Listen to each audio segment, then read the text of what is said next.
These are starting to feel like self-tapes, like auditions, prepping for all these. But yo, what's up? Welcome to the Why the F Not podcast. I'm your host, Steven Brogan Cortez. Welcome to episode 80. 80. Damn. Never thought I'd say that. 80. Yo, watch me get to 180. Today, a guest comes back for their third appearance to the Why the F Not podcast. The one and only Babyghost. We got into some, like, we didn't talk too much about like music per se. We talked a lot about Love is Blind, believe it or not. That took up a lot of our conversation. And it's a hefty one if you didn't see about how long this one is. It's a good one. It's a good one. So without further ado, sit back, relax, and enjoy the Why the F Not podcast with Babyghost. Recording. Boom, boom. Oh, dude. Okay, we're live. We're going. Okay. Hey. Oh, it's so like our little like talk prior to starting to record and everything, that little catch up. It was just so something's really comforting, you know? Yeah. Appreciate the reconnect. If anything, that's like one of the best things I'm getting out of these podcasts. It's just reconnecting with friends or just connecting with friends in general. You know, because this is your third appearance now. Hanging out here on the show. I'm so honored. Thrice honored. Thrice honored, dude. And like, I think, are you holding the record right now? You might. For right now, you might be holding the record. You might be. We'll see. What's next? Knighthood. Live shows. The Why the F Not podcast. The live show. Yes. With the special performance by Babyghost. What? Mm-hmm. Anything. Got it in the works. Possible. But is that Susical? That is Susical. Good year. Oh my God. Good year. That shit makes me cry every time. Never forget. Susical was actually the first talent show song I ever sang in elementary school. I wrote one of my own songs. I really wanted to sing it. And my mom was like, no, you're going to sing Alone in the Universe from Susical the Musical. It was so sad. I stood there with like a felt flower on stage, just like I'm alone in the universe. Milo's like, grade. Everyone's like, Milo, Papa, I'm going. Hey, baby. Oh, could you help with the boy? Mom's coming. Mom has come for food. Mom, we'll give you food right now. Yeah, Mom. We teach him sign language because he's deaf. Oh my God. And he's getting these signs now. Like whenever like I gotta go out or Stephanie has to go out, we now tell him like either mom or dad are going out. And he didn't see. My God. So then he knows and he's like, oh, okay. Because before we started signing to him, we would leave and there would be a panic for him, I guess. He's the unknown, you know? Right. No, he doesn't know information of what's going on around him. Dad's leaving, mom's leaving, world's ending, cool. But now, real, separation anxiety is a thing for him. He's a COVID pup, man. He just turned 3. Happy birthday, Milo. Yeah, Milo. 3. We got him like past the terrible twos. Dude, yeah, he's still in them. Nah, he's getting way better at communicating. He's definitely growing up. Oh shit, he might have to go take a shit actually. All right, baby. I think Stephanie's gonna have to take him for the team right now. Oh, cute. Yeah, he's like pawing at the door. He might need to go for a walk. Yeah, because he's looking at the leash. Yeah, he's getting way better at communicating. But again, the signing, it's been a godsend. Once we figured out that he was deaf, we set a game plan, you know. What signs can we show him that are simple and direct? So we have, okay, he's not here, but the first one I'll show you is this. This is walk. Oh shit. You turn the corner. Like, I swear, I'll put fingers down like that and he'll be like, what? His ears go, what's up, Dad? You good? You want to go? You want to go outside? And then this is eating. And like I said before, this is Mom and Dad. And then, no. Mom and Dad, we're staying home. We're just home. It's cool. I love you. That's so cool. But yeah, before that tangent of Milo and him being deaf, I was mentioning a quote by, hold up, It's a Netflix show. What's it? It's called the Gospel Hour. Something Gospel Hour. Netflix Gospel Hour. It's like a psychedelic. Oh, here you go. The Midnight Gospel. Like animated. Yeah, have you heard of the Midnight Gospel? Right? I have heard of it. I don't know if I've watched it. I do remember seeing it and talking about it. I was like, I'm gonna tip your camera over, Dad. I'm sick of this shit. Thank you, darling. MVP, baby. Revenge. This episode's sponsored in part by Stephanie. Stephanie taking Milo on a walk so that Steven can record his podcast. Stephanie. Hell yeah. Fucking turns the corner, thumbs up. But back to Midnight Gospel. I highly recommend that show. It's so beautiful. The animation's so unique. It's very psychedelic inspired. Very psychedelic inspired. Bright colors. Yeah. And I was about to say, I think I did watch that show, but like on something. Yeah, dude, which is why I'm kind of like, it feels like a dream. Yeah, exactly. I think I watched that. But the little guy in the witch hat, right? Yeah. They're all purple. Kinda. Yeah. So the guy who voices the little main guy with the witch hat, his name is Duncan Trussell. And I don't necessarily know what his job title is. I first discovered him on the Joe Rogan podcast.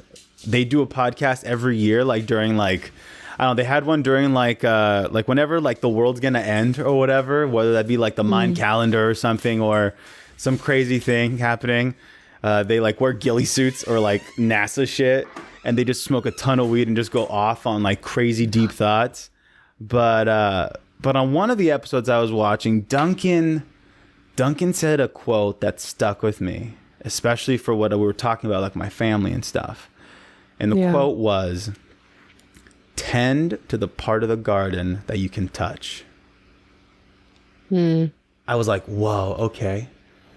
Because I don't know about you, but I tend to like overreach in my garden, like go above and beyond, or like I have people pleasing qualities personally, you know, like I know that. Gotta like back that up and like find my own boundaries. But when I heard that, fucking blew my mind, dude. I was like, tend to the part of the garden you can touch. I was like, okay. So now I'm just trying to focus and cultivate the relationships in my garden that I can touch and that I can reach, you know, and not overreach where I feel like, you know, it's straining me, you know. Gotta like boundaries, you know. Boundaries are some people hate that fucking word. Dude, no, they're everything. I was just talking about this today with my friend. Both setting and respecting boundaries, they're both equally important skills, I think. Well, this is a beautiful way to start and the equally podcast, difficult. Oh, so difficult, dude. So difficult. Because at first, especially for the people pleasers. Yeah, dude. Oh my God, yes. Especially like if you're in like toxic relationships that you don't necessarily think they're toxic and that they're so cyclical and repetitive, and once you step out of it, it's almost unreal, right? It's like, wait, am I doing something wrong? Right. Is this right? Yeah. You can fail to make boundaries at your own expense because you think that like it'll ultimately better a relationship or someone's opinion towards you, or, you know, whatever that is. It's like, well, if I can give this up, then I'll benefit from it in the sense that people will like me more. But that's not always a benefit. Oftentimes I think that's a detriment if they're liking you because of the sole fact that you disrespected your own boundaries or didn't set them in the first place. Yeah. It's like, is that the kind of person you really want to have in your life? You know, someone you feel that you can set boundaries around, that at least ones that will be respected. And is that the kind of person you want to be to yourself? You know, like exactly. Do you like, it starts with self-respect, right? And self-love. Yeah. saying Right. that I love myself enough to know that I don't want to be treated that way. If you have a problem with that, fuck me. I'm sorry. I don't know what to tell you, but I don't like Right. that. Yeah, exactly. I think it's such a skill to be able to set boundaries and to be in a place where you think that you deserve to be able to set those boundaries. But setting boundaries, I think, is 100% an act of love and an act of self-love also, because it's like, I'm doing this for everyone involved. This is Most for of the everyone. time. Yeah. Like I've always, I don't know where I got this from, but I've always liked to say that, hey, you can do whatever you want in life, whatever you want, as long as you're not hurting yourself or anyone around you. God bless. Right. Gaia bless. You know, do you, boo boo, Yeah. have fun. But once you start hurting others, and like that's the thing, it doesn't even have to just be others, because that's why that first one said, if you're hurting yourself, that's enough to stop. Mm-hmm. Too true. It should be, anyways. But Yeah. I think that it's so much easier to justify infringing on your own boundaries or like disrespecting yourself because of the sheer fact that it is yourself at times. It's like, if you exhibited this behavior towards a friend, or you saw someone in that situation where this was happening to them, it wouldn't be the same type of okay. If that makes sense. That makes total sense. That makes No. total sense. It's like when I think that's like when you're going through a hard time, right? And maybe you're beating yourself up because you made a mistake, and in retrospect, would you treat someone else that way if they made that mistake? Like just like that. Like, how would you treat a friend who just made that act, right? Again, like, Right. we have to have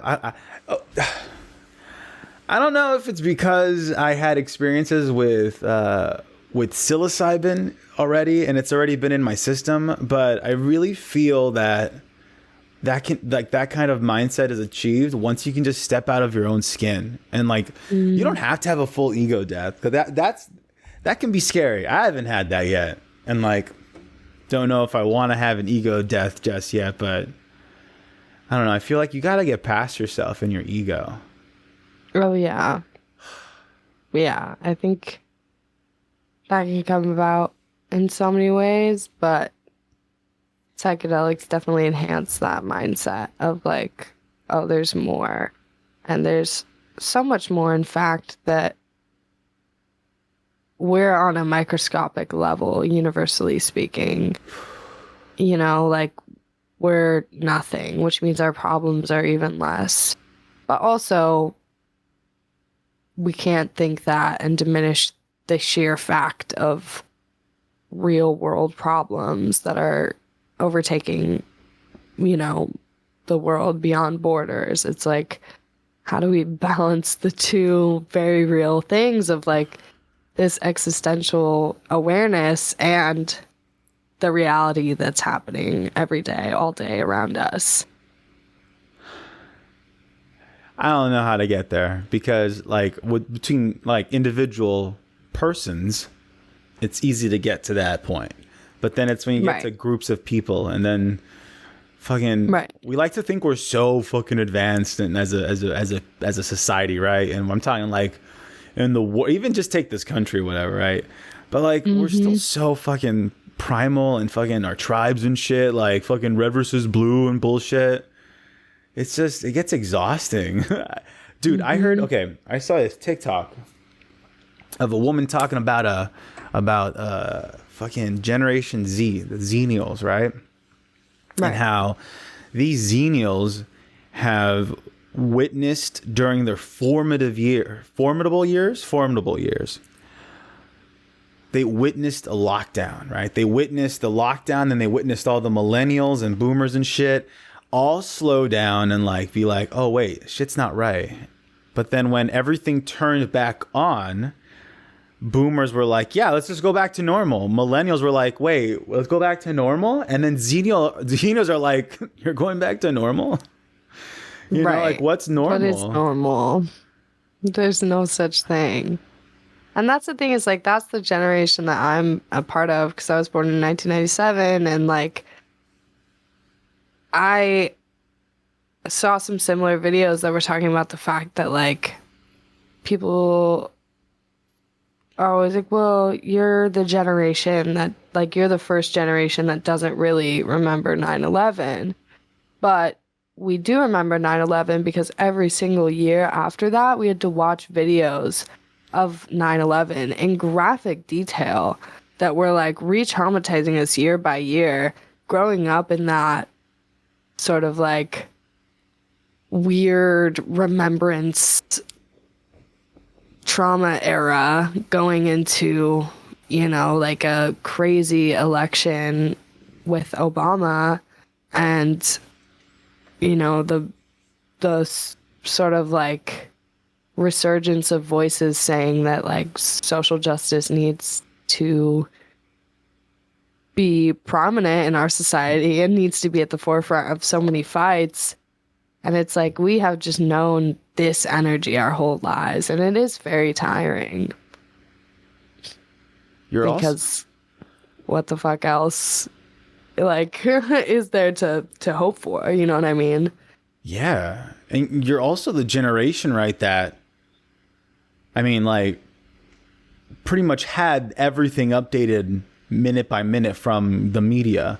Like, not just TV and film, not just, like, news and stuff, right? But, like, you grew up not knowing, like, I mean, did you grow up with DSL? Or, like, what's, like, the earliest for you? Was it, like, Wi-Fi straight off the bat, you know, like YouTube and social media off the bat for you? Or can you remember a time even before that? I remember kind of when YouTube was still just like popping out. Like when I was young, my dad had the Motorola Razor Flip, you know, like that was the coolest thing in the house. I had a Walkman at one point. I had a Walkman with tapes, and then transitioned to the CD player, DVD, VHS, all that shit. And then YouTube sort of kind of came out around the time, I think, when my dad got the iPhone 1. Like the literal OG iPhone, like fucking round ass corners, like super big, basically just looked like an iPod. Not even like, a camera had the on button it yet. on there. The first iPhone didn't I even have don't a camera. think so. No, yeah. No camera. And that was, I feel like, a huge turning point because it was like, whoa, you get everything just like in your pocket. This is crazy. But I was one of those kids who had extremely restricted access to the internet. So I remember not really going on the internet until, like, on my own until like 7th, 8th grade. 7th, 8th grade. Was that school computers or just like home computer with internet? That was like a home computer, but very like limited. My mom would always turn the Wi-Fi off. Like when I did my school projects and stuff, she would give me my computer for like 2 seconds. She'd take it away. Like you're done. I Time out. still found a way. I knew how to plug that shit back in. I'm not stupid. Like, Hard, Mom. Come on. yeah, I would plug it in. I got Facebook. She had no idea.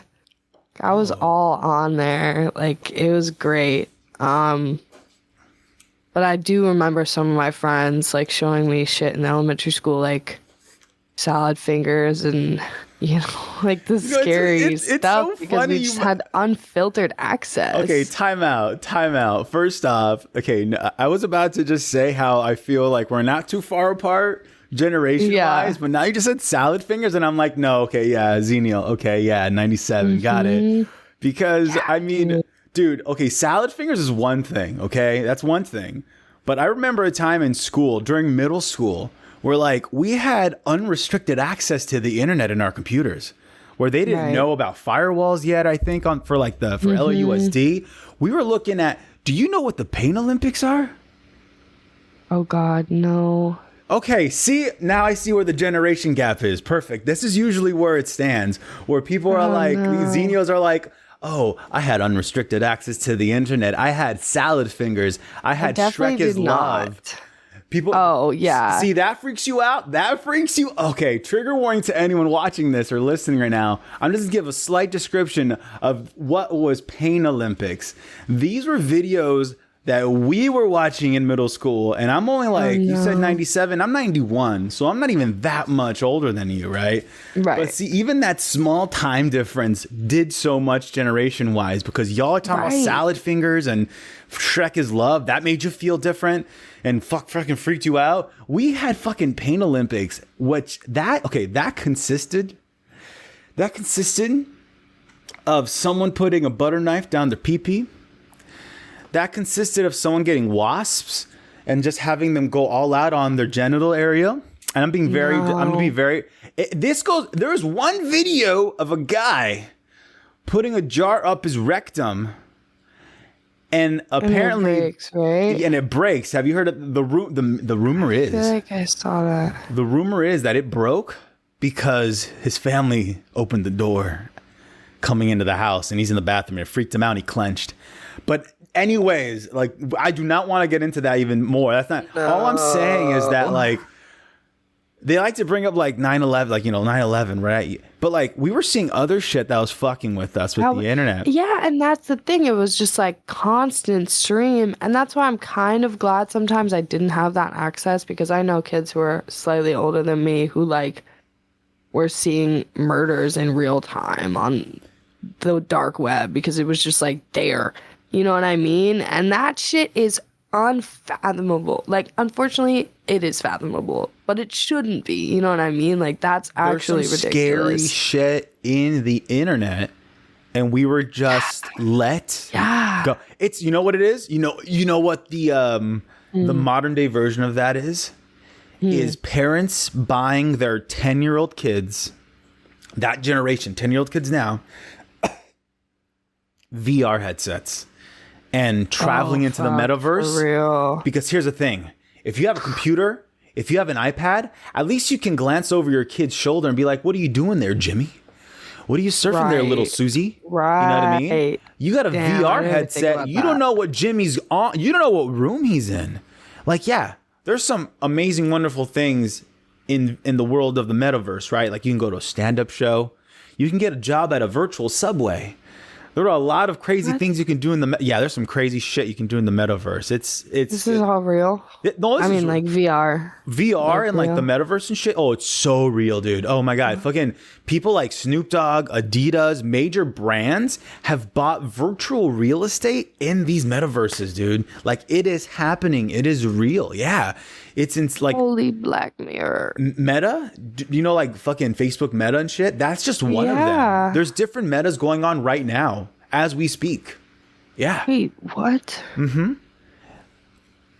Dude, there's some of my favorite, and this isn't like VR, but these are, I guess, like, standing perspective wise, kind of how they started. So, okay, the game Grand Theft Auto? Right. Okay, so people can get Grand Theft Auto 5 right now, right? The newest game. You can play it so that you get access to a person's private server, right? Where they are running their own server, their own simulation of Grand Theft Auto 5, their own world, and you're a lot of the times paying to get access to this world.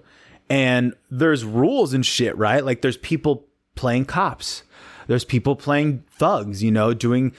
Dude, see this, that's like me playing video games and shit, fucking battlegrounds or whatever, like PUBG, whatever, I'm playing Sonic right now, whatever. I'm a fucking baby compared to what these people are doing. Like, Babyghost, like, okay, there's people straight up on TikTok, on lives where they're playing cops in the Grand Theft Auto world, and they're pulling people over, and they're like, license and registration, sir. Well, do you know you were speeding? And he goes, oh, I'm sorry, officer. Yeah. And you hear like the guy on his game chat just being like, oh, I'm so sorry. Yeah. And they all simulate, and then they simulate it like it's real. They're in like the goggles? No, they're probably playing PC controller, like keyboard or mouse. Again, this is like the predecessor of what the metaverse is now, or what it's going to be. Like, I don't even know what stage it's in, honestly, because, okay, you can go see not live, but you can see VR concerts in the metaverse. People are doing it right now. Like, let's see. Hold up. Let me do a quick Google let me see what major artists have done. That's crazy. Concerts in the.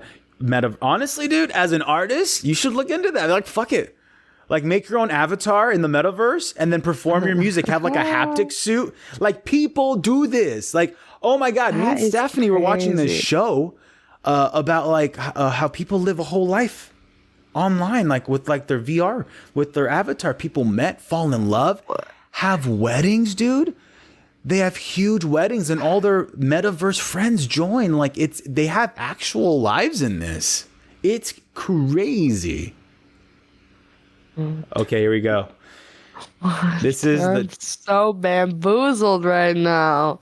Okay, come on. Think about it. What if you told someone 20 years ago? What if you told someone 20 years ago you would be able to go live on something called a telephone on your phone, go live and like sing your music and like make money, which is what people do on TikTok. It's true. Sometimes I do that and people say weird ass shit to me. Ooh, wait, like you do like TikTok lives? Yeah, I do TikTok lives all the time. Just like random shit. Like when I'm doing my makeup or like practicing my set and I'll just like be singing and doing my makeup or like listening to music and doing my makeup. Everyone's like, what are you doing? Why are you doing this? Because why not? And I'm like, well, you're here, you're watching it, you're commenting on it. So like, I don't know what to tell you. Honestly, like, if I were you, I would answer them honestly. Like, why are you doing this? And be like, it's because it's my art, and I find that it really fulfills me spiritually, emotionally, in this really otherworldly level. That's why I do this. And then I'd be like, I'm like, fuck. Nah, fuck your mom. You suck. Get off my stream. Blocked. You know what? We can do TikTok lives together, and we'll do like we'll fuck around with the people talking shit. All right. Yeah. We'll do like jam sessions. I'll have my harmonica, and we'll do jam sessions. My harmonica is in C major, so I only have a limited range, but fuck around with that. But just to bring this back, the metaverse era of concerts featuring Travis Scott and Justin Bieber. Okay, this is from it's called Airdrop Alert. Let's see. Concerts in the metaverse, however, seem to be the latest fad. Not only is the next big building block in the metaverse, but it is also the next step in the evolution of the virtual music industry. Even though we have seen a plethora of artists conducting their business and holding virtual shows on the internet, they were largely answerable to human limitations. But yeah, Travis Scott's concert in the Fortune video game space. Over 2 million people in their avatars showed up for the concert.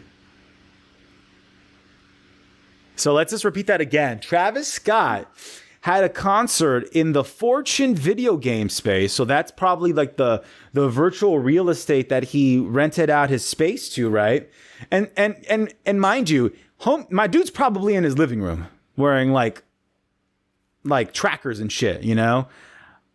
But 2 million people.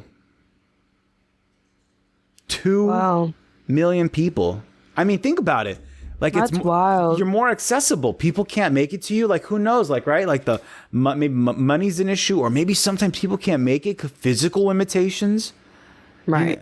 Like, there's so many variables in that why people can't make a concert. Maybe it's a different country.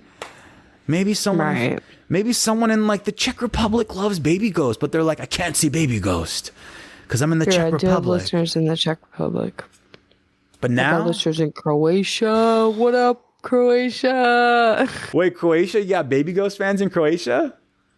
Actually, I have like one. That's what's up. But still, you matter. As one Croatian fan, Shout I out. see you. I think it's Croatian. That's correct. Would you ever do a metaverse concert? Would you?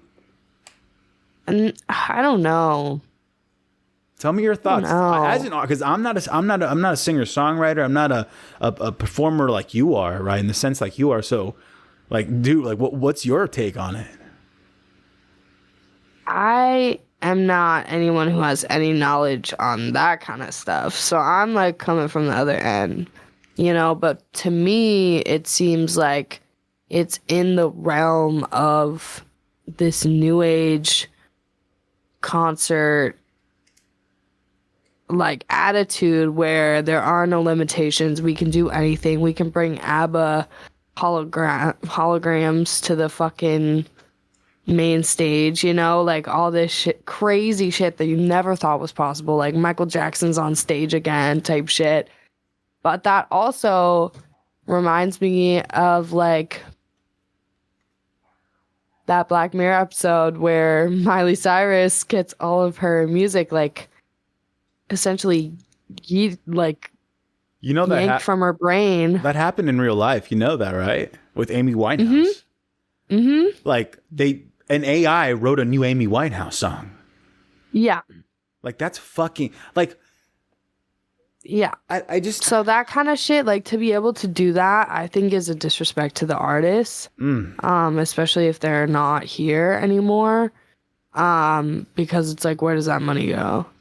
You know what I mean? If it's not all going to the family, it's going to Capitol Records. It's going to like the people who are producing it. And if it wins an award, like it's going to other people. You know what I mean? So the ability to sort of like take bits and pieces of artists' music or performance or whatever, like the accessibility is amazing, but at what point does accessibility become like the ability to creatively license another artist's work as your own or as something else? I mean, that I think what you're alluding to, if anything, right, is quality over quantity. Do we really want to pump out all these Amy Winehouse songs that aren't really her, or do we want to just appreciate what we have left of what is her legacy as an artist, right? But okay, but here's a question. Here's a concept. What if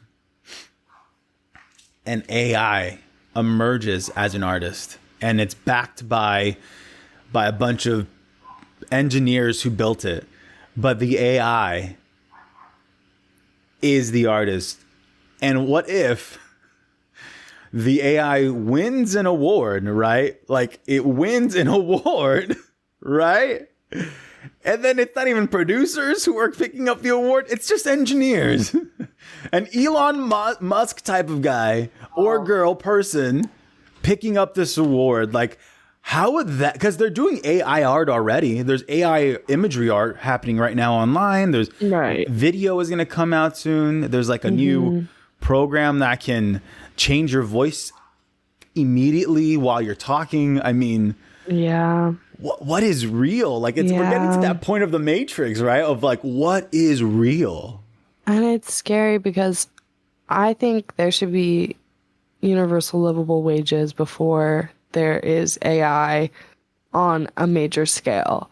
And it's getting to that point where AI is going to be something that's utilized as opposed to just like a novelty, you know, and something that does art and something that does this and that. It's like people are going to be utilizing AI without universalizing. I don't know. Yeah, if that's the word. Sounds right. Without making a cohesive, coherent, like livable wage plan for everyone. And it's like, if we're not able to live, and then there's all this AI, especially if it's AI capitalizing off of an industry where people notoriously already aren't successful, and aren't able to make money and aren't able to break in if they don't have either a connection like industrially or otherwise, you know, like nepotism, for instance. You know, it's like very hard to break into those industries. And I think for AI, it would be so easy because it's already like, that's already a major talking point and a major marketing point right there, is the fact that this is AI doing something that we've always seen people doing, and that, you know, has always been, I think, that way about like the Instagram model, like what's her name? Lil Michaela, right? Isn't that her name? What the Instagram There's like model Little Michaela? These crazy like Instagram Kiss Kisse? Like AI people. I think that's her name. Little Michaela. Here, let me send you her. Is that her name? Wait, Little Michaela Instagram. Let me Little see. Michaela living in LA. Meat Villa. Wait. What? Wait. Let me see. Isn't Let me it? see. Lil Michaela, but it's with a Q. It's at Lil Michaela. I'll send it to you. Okay. Like, yeah. Do you see it? 19-year-old robot living in LA. What? Wait. These are like- send it to me, please. Wait. Who? Who? Where? What? Like, these people look real, but they are They're AI generated. AI generated. Are you And like sending they it have text or these Insta? Instagram profiles. I'm gonna send you on Instagram. Instas? Okay. Like they have these profiles, they have these social media accounts, they'll like post pictures and videos, and there'll be other real people in the shots, and then it's like them all hanging out, but they're fake. And the concept just blows my mind because she has 2.9 million followers on Instagram. And she's like probably made by some old white dude. Like, I think I looked into her up for a little bit because I was just like so baffled by the whole concept. But it just got to be too much for me because I just genuinely could not wrap my head around the purpose of this. And it was essentially, I guess, supposed to be somewhat of a social experiment. That's what I was gonna say. But it is made like by an adult man, I'm pretty sure. Which is weird because she's like a 19-year-old robot girl. And I'm just like, I don't know, dude. The fact that this is where we're at right now and this is what kids are following. Like, Well, it's where we're at. what? But it's where we've been at because it reminds me of a story of a hold up, because again, and it's another Instagram story, right? But hold up, Instagram, man. Let me see. I'm really good at Googling stuff. Let's see. Okay, beautiful. I found it immediately. Okay, so. In Japan, this is the article title. Japanese biker posing as a woman turns out to be a 50-year-old man using a face app. So using face app, because he was posting stuff normally, but people weren't having any reception to it. But then he was posing, and here's the thing: he wasn't posing anything like he was just posting stuff of his motorcycle rides. That's it, But it was him, as a woman riding the motorcycle in the same outfit and everything. Everyone bought it, right? They followed. She became famous. Moreover, he did, right? And then he came out about it. Wow. Was honest about it, and I'm pretty sure people didn't shun him about it, which is kind of lovely. They were like, "Oh, that's cool. No worries." Wow. It's like, have you ever seen The Circle on Netflix? Is that a reality TV It's show? like a reality show. Yeah.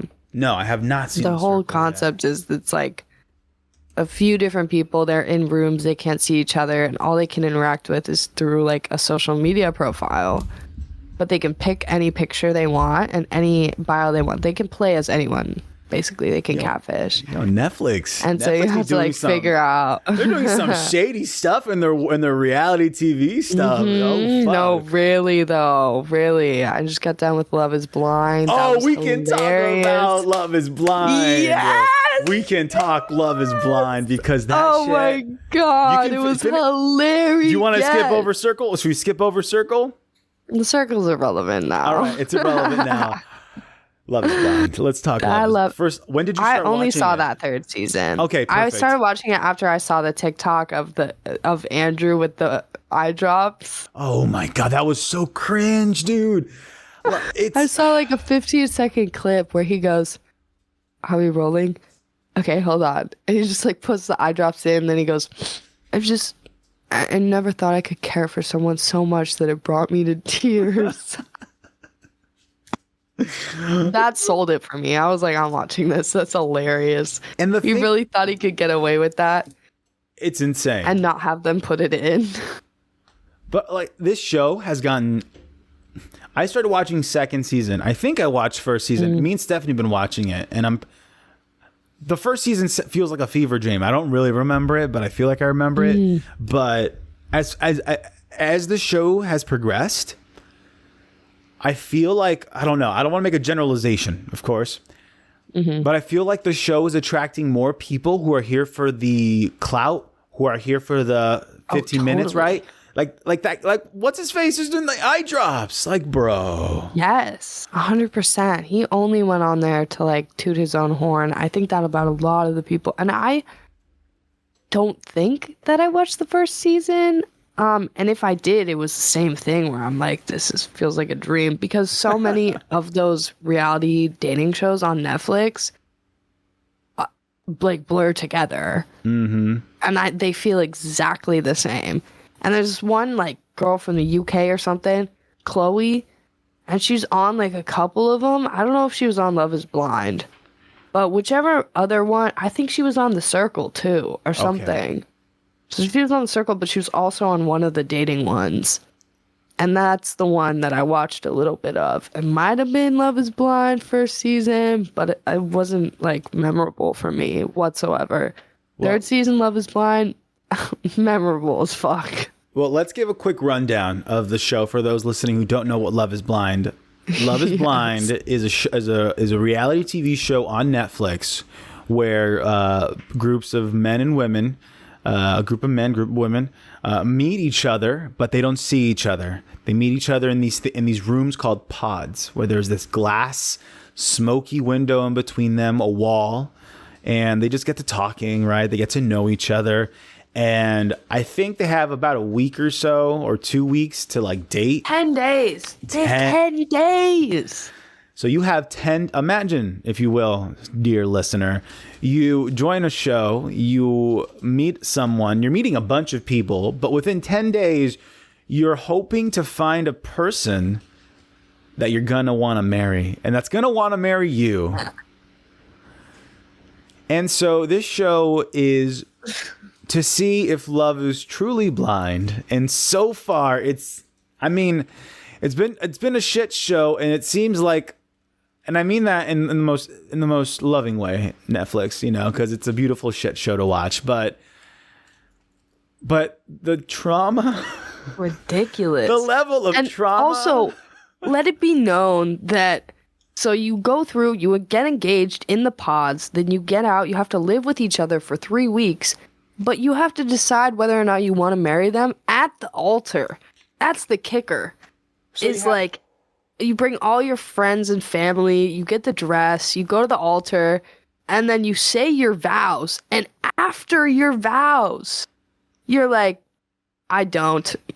And these producers say, I don't. These producers are so conniving because they always make the person who you're most worried about, who you're most on the edge about their answer, go first. These producers know what they're doing, man. But so the first 10 days, they get to know each other in the pods, and like that can be really cute. They get to know each other, they get vulnerable. So for this season, I appreciated a lot SK and Raven. I appreciated how Raven, there was that moment in the pods, and my memory is really fuzzy with the pods now because that's becoming a fever dream in my mind now, like season 2 and 1. Right. But in the pods, Raven was talking to not SK, but was it Bartice? Bart piece of shit. More like that son of, yeah. We'll talk about him soon. He assumed they would be a match made in heaven because he assumed that she was this fitness person who was probably beautiful, which she is physically. Yes, she is beautiful, but. The thing I really appreciated about them in the pods was that when Raven was talking to Bartice in the pods, she was doing jumping jacks. Dude, that was so funny. He's like pouring his heart out, talking about how his like parents, like he found out his dad was cheating on his mom or something, like the moment he found out, and she's like doing jumping jacks. And then she doesn't even apologize. He's like, "Are you working out?" She's like, "Oh, you heard me? That's funny."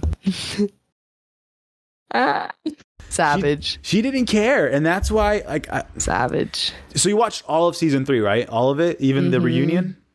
Yeah. All right. So spoiler alert for anyone watching. Spoiler alert. So with Raven and SK, SK saying no threw me for a that whirl. caught me off guard, for real. But then I thought about it, and after watching the reunion and seeing that they're still together, I'm like, oh, yeah, you made a reasonable choice. I think it was for the best. A lot of tears, especially. I think he's the smartest one, dude. He was the most respectful on that show. Let's be honest. Oh, yeah. He was the most gentleman out of all of them. And I don't know. Should we pick out what's the biggest difference from him? That he's not American. Oh yeah. I'm like, wow, the non-American is making all these American boys look like trash. Right. For real. Like, he was really with it. He was so nice. And everyone I loved Raven was like, stay out of my man's DMs, because everyone is just raving about him. Like, people love SK, and rightfully so. He's golden, man. Like, he's wrapped in suede for a reason, in velvet. He's wrapped in velvet. Was it velvet or suede? Velvet. The man's wrapped in velvet for a reason. Oh, yeah. Because it was really... It made it such a dynamic difference in the show with the gentleman, because you have SK, right, who's with Raven, and Raven is a very strong woman, right? She knows she's beautiful, but I feel like she is tired of like having that be the determining factor, or like the initial thing that has men wanting her, right? Which is, I think, what made her want to go on this show. And here comes SK, who was like, hey, I wanna love you however you want to be loved. Right. And don't worry about it. And SK, for those who don't know, he comes from a South African family where his dad has multiple wives. So who knows what kind of dynamic that was for him, like, not saying, I don't know what the kind of life that is, right? No judgments here, right? But like, SK saw a certain type of life, right? And he's like, no, like, I don't want that. I found Raven. Cool. You know what you want here. I want to love you how you want to be loved. Yeah. And Raven dug that. And that's why I was so happy when, like, first off, they matched. They looked like they matched perfectly at the reunion. They were sitting like polar opposites, though, which is like, come on, producers. You wanted them just to walk across the entire stage for no reason. I know. But with SK... And then put them back in the same positions. Make them walk back. Okay. But SK made all the guys look bad, especially like, well... He made themselves look bad. He made them look worse. He made them look worse. Thank you, for sure. I was going to say initially Cole, but then, not going to lie, my heart kind of broke for Cole at the end after the reunion. After the entire reunion and we saw the Tangerine story, I was like, oh, perspective. It's true what they say. There's his story, there's her story, and then there's the truth. And everyone's perspective is valid, but... dude. But watching the reunion and how Cole was, first off, let's talk about my boy. I think he let himself go with the beard, right? I don't know if he was trying to make a look, but like, poor guy, like being bashed at, and he's like just trying to be accountable and shit, and he's the one actually being vulnerable with his emotions during this entire fucking experience, right? In the reunion. And I'm like, oh, he has a beard. He didn't talk to anybody, he said, and he's like, I haven't talked to anybody, whatever. Like, that's why I didn't text you, whatever. Like, he seemed really brokenhearted. And then during the Tangerine scene, right? The big scene that, what's her name? It was Zeneb. What was her name? Say it again. Zeneb. She was talking about like the Tangerine story, how she thought she felt that he was making comments on, what she should eat, and that was making her feel bad, and it was a lot, right? And we get to see the story, but we actually see that Cole was really, really adamant about wanting to go visit her family in England. He was already he was ready to marry her. Yeah. And after all that, because like I was kind of like judging Cole. I was like, oh, Cole, why would you bipolar Cole? You said you. Dude, that was fucking bad though. Like, that was bad. I think, at the beginning, he had his whole thing with Colleen where he said, I don't think you're at the point where you're ready to be vulnerable and open enough to marry someone, and I am. And I don't think that's true. That's I don't very think he was ready presumptuous to say. be like, yeah, yeah. But I don't think he was as ready as he said. And he was like a little immature. I think, whatever. He's young still, but like, yeah, that said a lot for me because I was like, bro, what makes you think that you are though? What makes you think that you are? Especially because you explicitly basically explicitly said that you don't want to be with Zeneb and you'd rather be with I think it would have worked out for the best if he didn't join this experiment because his whole thing was like appearance. And he was like, this is the person that is physically attractive to me. And I regret not picking them. But this is the person that's attractive to me in personality. Da, da, da. How do I reconcile the two? And it's like, bro, maybe you just shouldn't be on something called Love is Blind. If you know that how someone physically appears is going to be any sort of importance to you. Because ultimately, like, they have all conventionally attractive people Yeah. on this show, but still, like, he kept saying, like, Zenith wasn't his type and all this shit, and it's like, I would say though maybe that is more reason for him to be on the show, to expose himself to these like superficial ideals he's put on himself for like who he should be with, right? Like, I don't know about you, but like we like, for me, like, I had this idea of like who I should be with, right? Like relationships in the past, where I was like, Right. oh, this is on paper who I should be with, but like it didn't work out because it wasn't the right relationship. You know what I mean? right. And you got to go through those, like, I don't know. Because first off, this whole science, social experiment that is Love is Blind is wild. It's Insane, dude. The whole idea of it. it's wild. And I think that if like Zenith and Cole were able to have more than just 3 weeks to be with each other before they got married, Right. that maybe they could work it out. Because I feel like all they needed was more time and less pressure. Because Right. I could feel poor Zenith. And is that her name, Zenith? I don't want to like.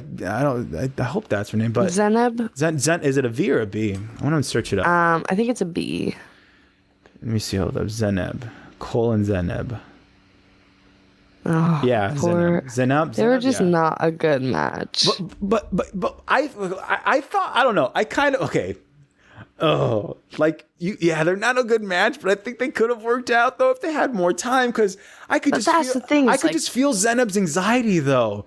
Like I could just feel it, and then like mixed with Cole's like childish nonchalantness, it could work out if they weren't under this immense pressure. But also, it's kind of what makes good TV. So it's like, No, exactly. Because it's such a ridiculous premise to say you have 10 days to propose to someone, you live with them for 3 weeks, and then you potentially marry them for presumably the rest of your lives.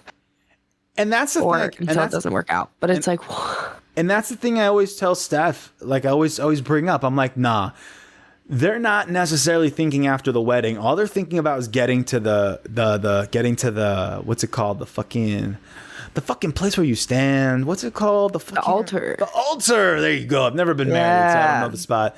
But the fucking altar, like they want that. That's where you want to go for the TV show. For your goal as a production, right? I'm getting Right. to the altar. The son of a bitch who's with me, whoever they are, right? They're annoying me. They're like, whatever, blah, blah, blah, blah, blah. I feel like every person, and I think a lot of the women especially, are just keeping in mind, I have to just get to the altar. I can say no. But there's just so much pressure, dude. And yeah. it's good TV. I can't say it's not. It's riveting TV because it makes no sense. The whole premise is just ridiculous, and we're so enthralled by it because it's just wonky and like the concept is crazy. And I love that they keep referring to, like, they always say in the real world. That's a phrase repeated by everyone throughout the show, which I find so funny because I'm like, not real to you? Like, why is it in the real world versus in the pods? Like, this is real. Might be behind like a screen and you might be behind some cameras, but like, So I just think that repeated phrase struck me as so odd. it's because none of them were grounded, dude. They were all drinking alcohol and not in a good vibration. I want to talk about all the other couples. I was trying to find the list of the couples, but an idea I had for Netflix's next great reality TV show, dating show, ready, is I want to do Love is Blind, because Love is Blind, that's fun, right? I would change one thing. Just one thing. I would take the alcohol away and give them only cannabis products. For real. So there's cannabis, drinkables, edibles. You can smoke, you can vape, you can do all these other things, but no alcohol. And I feel like we'd have more aggression, and I think we'd have way more crying. And I think we'd have people actually falling in love. You know what I mean? Like, imagine having a first date, and then you're smoking a little bit of grass and you're able to relax and be like, yeah, when I was 15, I went through this and oh, fuck. And then you're just like, you're letting your inner childs really, really get to meet each other. Like, I don't know. I feel like that would make much better TV, because alcohol, which can make good TV, is really volatile. And right, because the producers always use it to their advantage and weaponize it against their cast. 9 times out of 10. How many times during Love is Blind season 3 do we see those diary room type of single shots with them after a big incident, and they're just like, hold up, they're just like their gold stemmed wine glass. Yeah, I don't know what happened. I just I love him so. It's going to be fine. It's going to be fine. Okay, I want to bring up the other couples because, let's see. Oh, no. Who comes up for you? Who comes up for you right now? Oh, Colleen and Matt, dude. Colleen and Matt. Who's that? Is that the Do You Love Me guy? Is that Do You Love Me? Do You Love Me? Is he the one who got cheated on? I think so. Yeah. With the unresolved trauma, dude. Yeah. And they ended up getting married. I was really hoping she was going to say no. I'm not going to lie. I was a little I don't know I hope they're good. I hope she's safe. Dude, for real. I don't want to be presumptuous. You scared me, dude. During the reunion, it was a lot of him talking, and her eyes were down a lot. The body language was... I watched a whole YouTube video on the analysis of her body language. And? And they were like, she should not be in this relationship. Because it's a lot of, again, eyes down, grabbing the arms, legs crossed in the opposite direction, all this shit. It's interesting. And hey. Interesting. Because he was he's a ticking time bomb. For sure. For sure. And also, who's to say she can't just be anxious because you're on TV, you're on this stage. Yeah, for sure. We're talking about something that has to do with you now, so the spotlight is on you even more. After you've gotten to watch the whole show and see what everyone's had to say about you online and all this shit. So there's also that again, we don't know what the fuck's going on in reality, but what we saw on the show with Colleen and Matt, was worrisome. It was just a lot of outbursts from him, and I'm glad he was accountable for them. But when he was but then when he would diminish them slightly and just be like, yeah, I guess I kind of overreacted there. Yeah, I kind of. No shit, bro. Kinda? I just, yeah. The fact that she hard told to you. watch. The fact that she told you. Here's the thing. This is a crazy social experiment. We already said that. Crazy social experiment. You're supposed to date people in 10 days, right? So you're getting emotionally attached in some form to these people, right? Exactly. You pick one of those people to get married to, cool. But then you see everyone else. Sever all other attachment. Yeah, just sever all of them? Okay, cool, easy. No, because then again, it's a wild fucking experiment.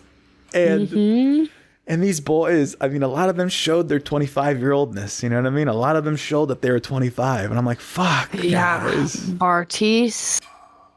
Looking at you, kid. Are we moving on? We're moving on to Bartise. Looking at you, kid. Who was he with? What's her name? Let me see. Nancy, who first off. Poor Nancy. First off, Nancy is awesome. A catch beyond a catch who does not. Yeah. Bartise does not deserve her, yet he walks around so high and mighty, bro. It's so exhausting. Bro, the way that he put her on blast in front of his family and was like, oh, she thinks we should abort our kids if they have something wrong with them. I was like, what? Why would you say that right now? It's like, what? Over the dinner table, like day one? And Bartise does that, making himself look like a piece of shit. But then Nancy has the talk with him one-on-one, and that woman deserves sainthood. She deserves, gosh, like, you should saint that woman because the way she handled that conversation was just textbook. Right. Textbook. Yeah. The patience, the just the understanding, trying to, meet, just, hey, we're having a conversation here. But this guy, his high and mighty horse of like a guy who will never have an abortion himself, it has this strong opinion of abortions and stuff. And she's here just giving, not just her opinion, but like her professional expertise because, she like sees what families go through and whatnot. So it's not just her la-di-da opinion, Bartise. And she's also like donated like 30 eggs or some shit. Whew. So it's like, I don't know, man. It's just like, he's definitely not the one to be talking about reproductive rights. Do not apply to him. Like, no. She has been through so many different situations that like put perspective, like, the lack of respect on so many situations. Yeah. The lack of respect. Like, and she, I think that she sacrificed, that seems like a strong word, but like sacrificed a lot of herself for Bartise to be like, oh, let's meet in the middle. Oh, actually, I could compromise with you on this. Oh yeah, I don't actually think that strongly about this. In order for him to like stick around and like her more.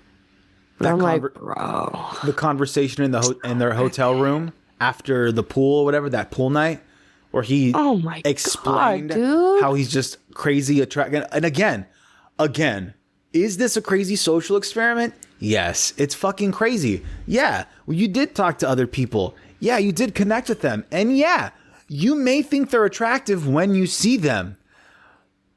But there's something also about self-awareness, knowing your audience, who you're talking to, your surroundings, where you're at. If you're engaged now, and if you're talking to the person you're engaged with, you can totally tell them, hey, look, if I can be completely honest, I'm a little drunk right now, and like it's just so wild, like I have these weird feelings about seeing Raven, right? After we connected, and I just seeing her, it's making me feel weird. I still love you. I'm sorry. Like I just needed to voice that. You can say it like that. You can be fucking vulnerable, right? But my dude's coming out like, Raven's hot. Raven's a smoke show. I walk into a room and then Raven walks in and they just assume, yeah, them, Like what? What are you talking? Nobody is assuming that. Let alone Raven. Which was that was the best part, dude. That was the best part. Bro. When Raven was just like, oh, Bartise like, is so childish. I'm not about that. Yeah, literally. Like, yes. Yup. Real shit. And I think at the beginning, Nancy was like, 25 to me is games. And I don't want to play games.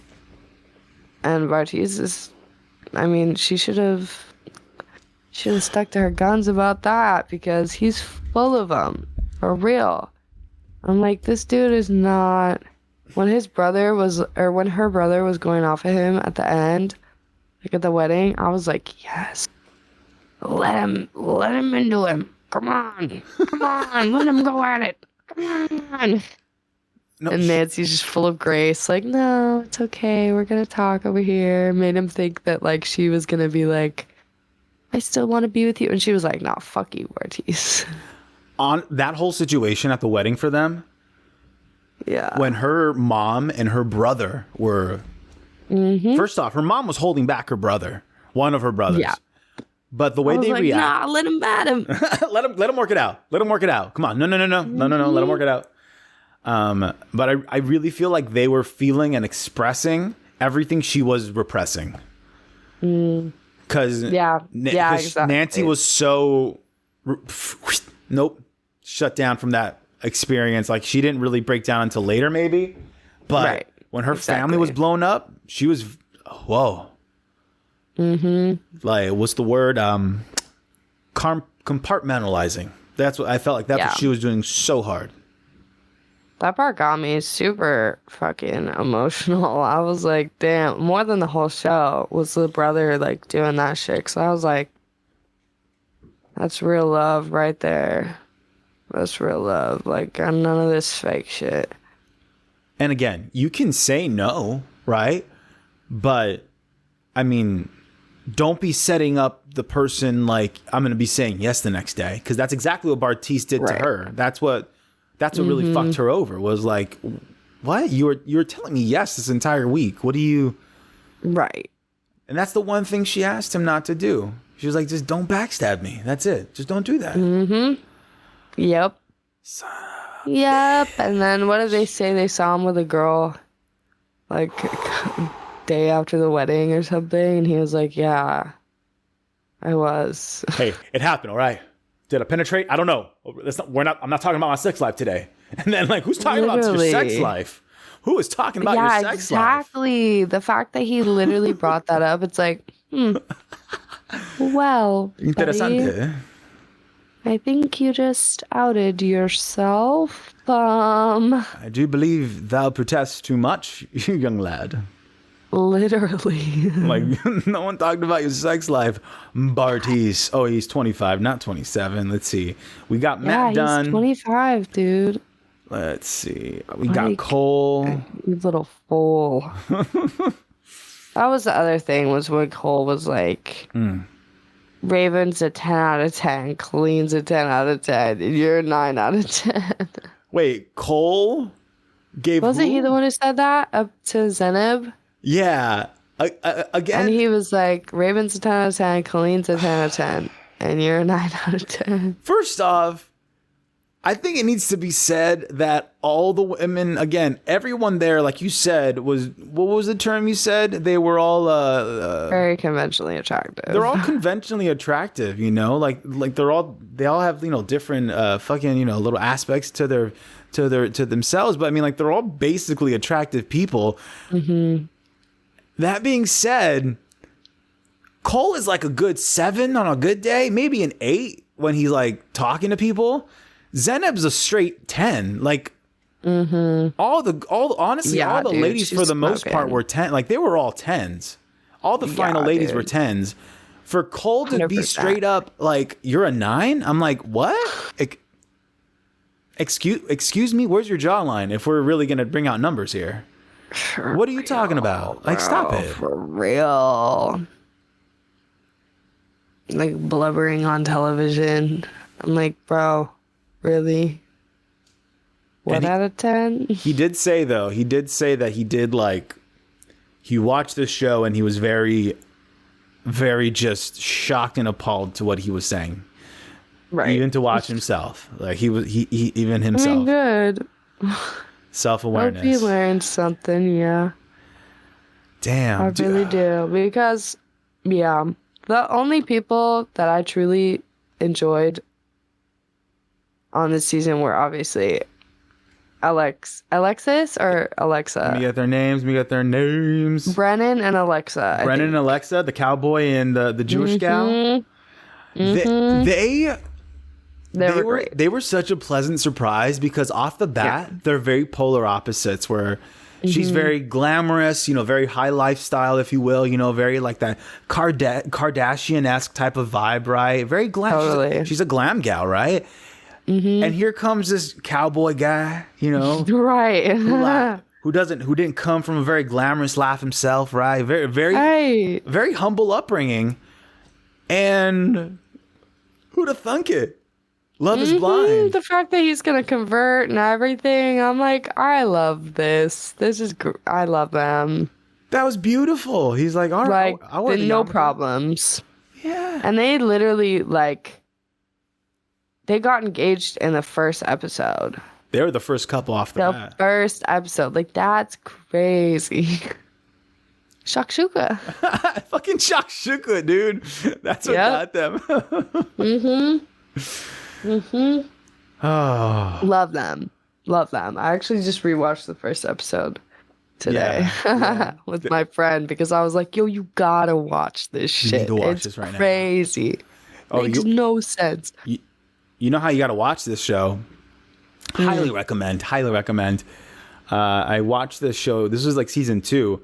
We watched the show with Stephanie's friend Megan. Shout out Megan, who is also a therapist. And let me tell you right now, watching Love is Blind with therapists is God, I bet. the most entertaining thing in the world.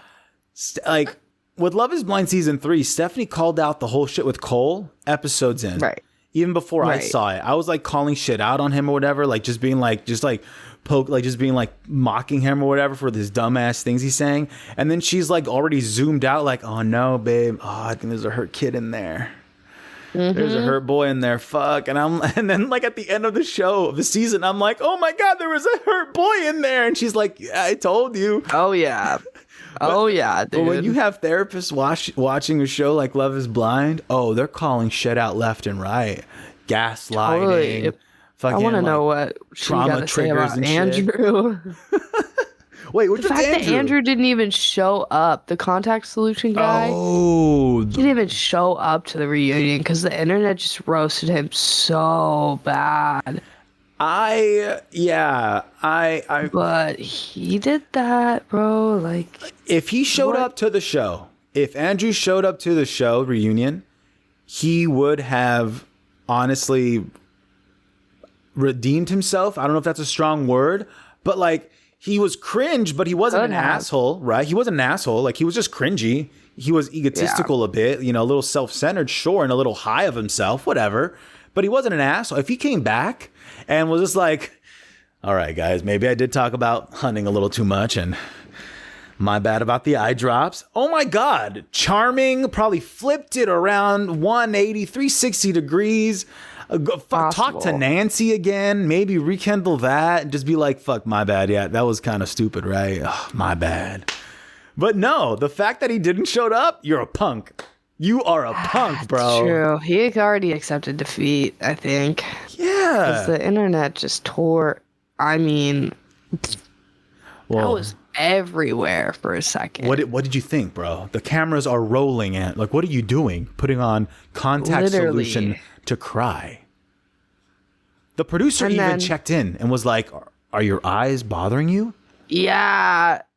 And then he's like, can I do this? Yeah. Yeah, I've shown that clip to everyone I know. I'm like, bro, look at this. Look at this so shit. Funny. You won't believe the fucking, I mean, shit men do sometimes. I'm like, wow. And it's the men for the most part. It's like except running SK. Down his face. It's the men. It's the men. Brennan's cool. Brennan and SK. And Cole is perhaps redeemable, but fucking Bartise. We'll leave him on the fence. Bartise, no. Bartise, man. Fucking. And honestly, when he was talking about the abortion, remorse. When he was talking about the abortion and his stance on abortion, it honestly felt like, what's the word? Oh shit, what's the word when you're just trying to say some shit or like you're posing like you're standing up for some shit, but just to like get clout. You're fucking what's that fucking word? what's that word? Because I feel like he wasn't even, because again, first off, he's a cis man, right? So like he can't even get pregnant.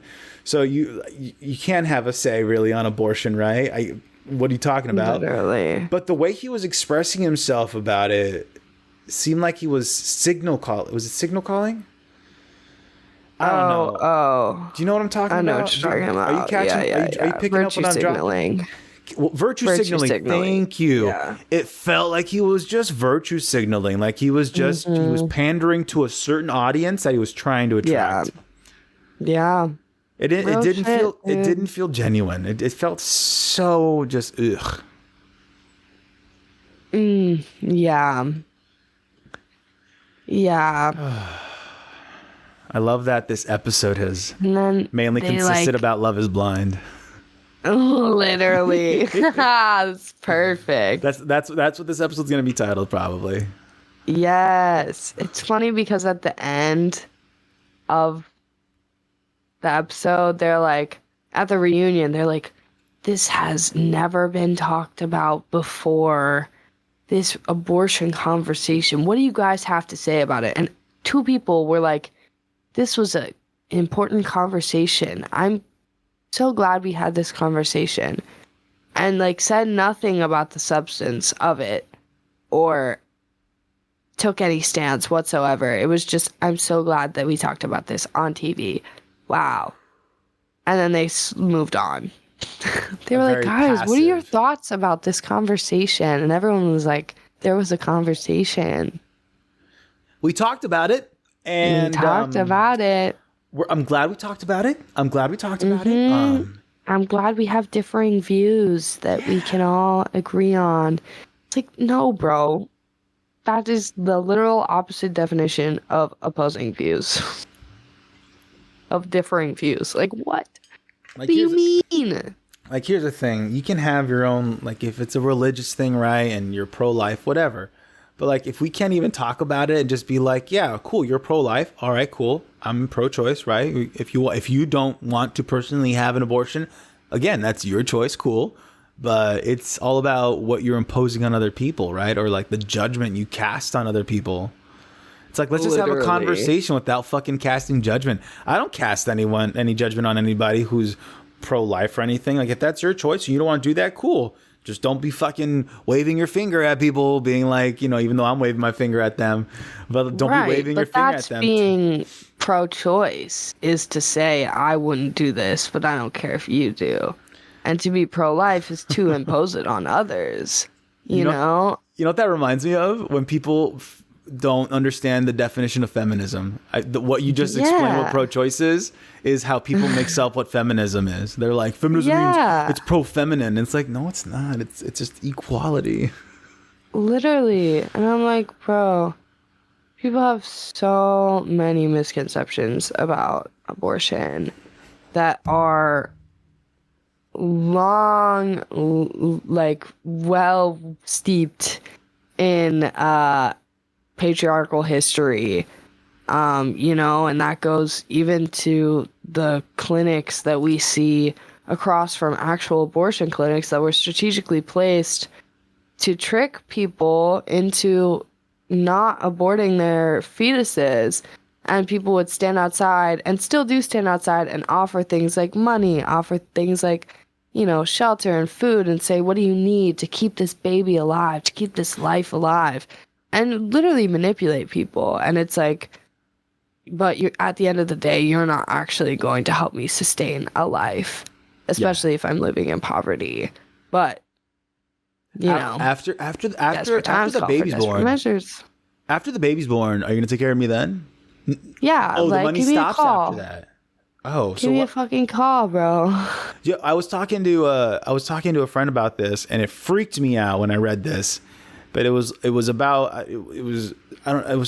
something about abortions, right? And I think maybe it was something that was pro-life, but it was something so disgustingly cringe. But they were talking about the birthing process. I think it might have just been some medical piece or something, you know, like just something speaking about the birthing process, and it referred to the mother. Are you ready? Brace yourself. It referred to the mother as the host body. Right. That shit flipped me out. I'm like, wait, the host body? What are you talking about? Yeah. The mom's a because it's pod? parasite. What are we talking? The mom's a pod? What are we talking about here? What do we... I mean, it's not. Well, essentially, it is a parasite for a little bit. I mean, it's not giving anything to the mom. You know what I mean? I mean, yeah. I don't know. Parasite.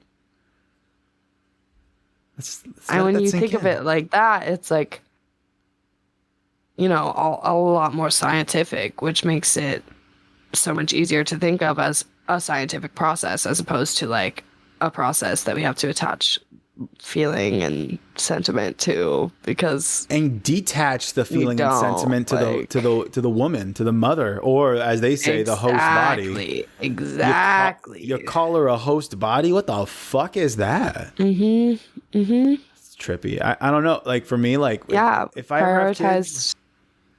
like if I ever have kids, I told Stephanie, like if me and her ever have kids, I told her, I was like, once we have kids, like if we have kids, once they grow up, they just live their lives. You're still my number one, just so you Right. know. Like of course, I'm gonna help raise them once they're here, right? Make sure they don't fucking, they're fed and they're chilling, right? I'm gonna make sure all of that. Right. But they don't take priority over my partner. You're my partner. Like you're the one I'm growing old with. They're gonna grow up and live their lives as I hope they do. Live your life, right? But like to think Right. that the child has precedence over the mother even before the child's born, even that's fucking weird. That's Real weird. shit, dude. Where Real people shit. are like, should we save the baby or the mom? It's like, what? Fuck, save the mom. Like, what do you mean? What do you mean? This is not even a fucking question, bro. What do you mean? No. What do you mean? What is a host body? What is a host body?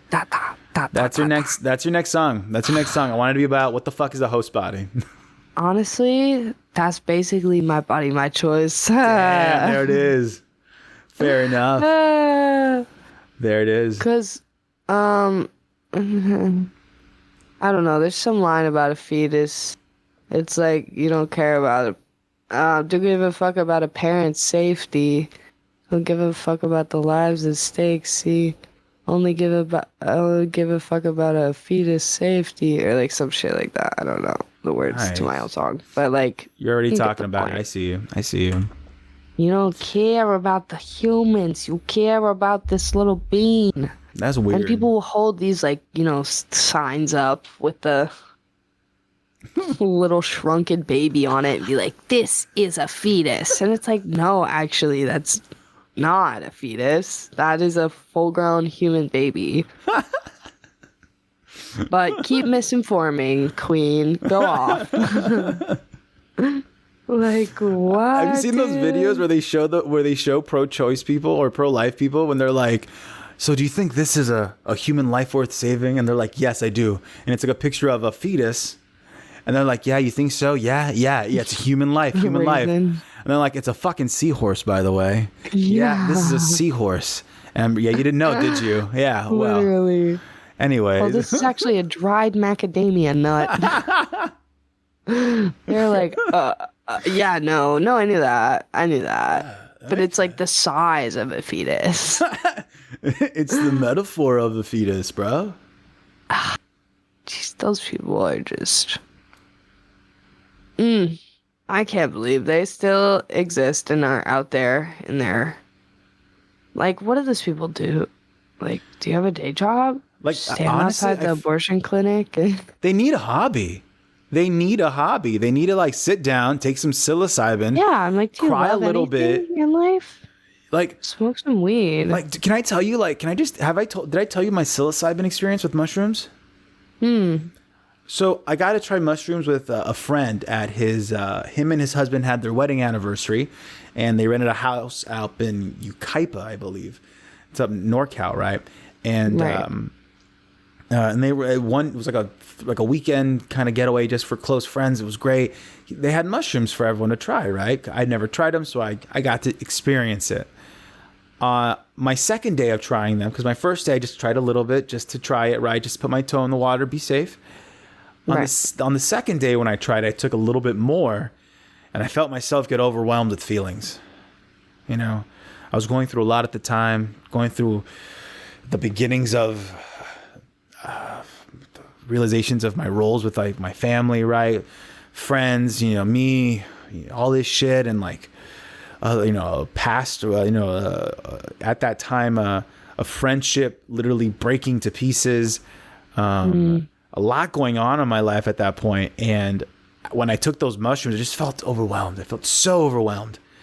And I decided to just be like, all right, guys, I think I'm just going to go to the room real quick. And my friend Christopher, shout out Christopher, one of the most loveliest people I've ever met. He was like, yeah, no problem, dude. Go to the room. That's why we have our own rooms, just to, in case we do feel like this, you can take your space and come back whenever you feel ready. And I was like, fuck, that's beautiful. Thanks, man. And so I went to the room and I sat down, and in my room, we had this large, like one of the walls was a giant window basically. And it had a door that led to the bottom patio. It's like a downstairs outdoor patio area where there's a bunch of furniture. Like it's like a storage area, right? A really cool house. Dude, this house was next door to a cannabis farm.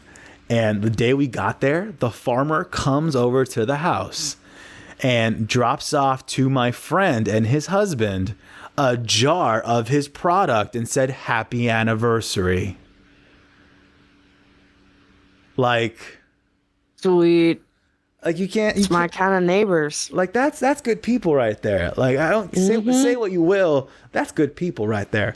For real. So I felt safe, and I decided to go down the stairs into that downstairs outdoor patio storage area. And there was like this old wooden rocking chair, and I sat and I rocked and I looked out, and it was just woods, just NorCal woodsy area, and I started just thinking, and I was like looking. And then like, I don't know what psilocybin does, but it gives you this ability to be really aware and like attached from your ego and your thoughts. Right. And so I just asked myself, what am I looking for? What am I looking for?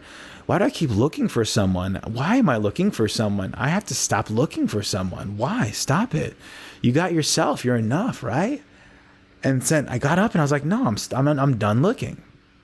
But it wasn't the end of the journey yet. I then walk out of that little patio area into the actual like grounds of the woods, dirt and everything. And I walk down this hill. And once I reach the bottom of the hill, I'm like, wait, where am I going?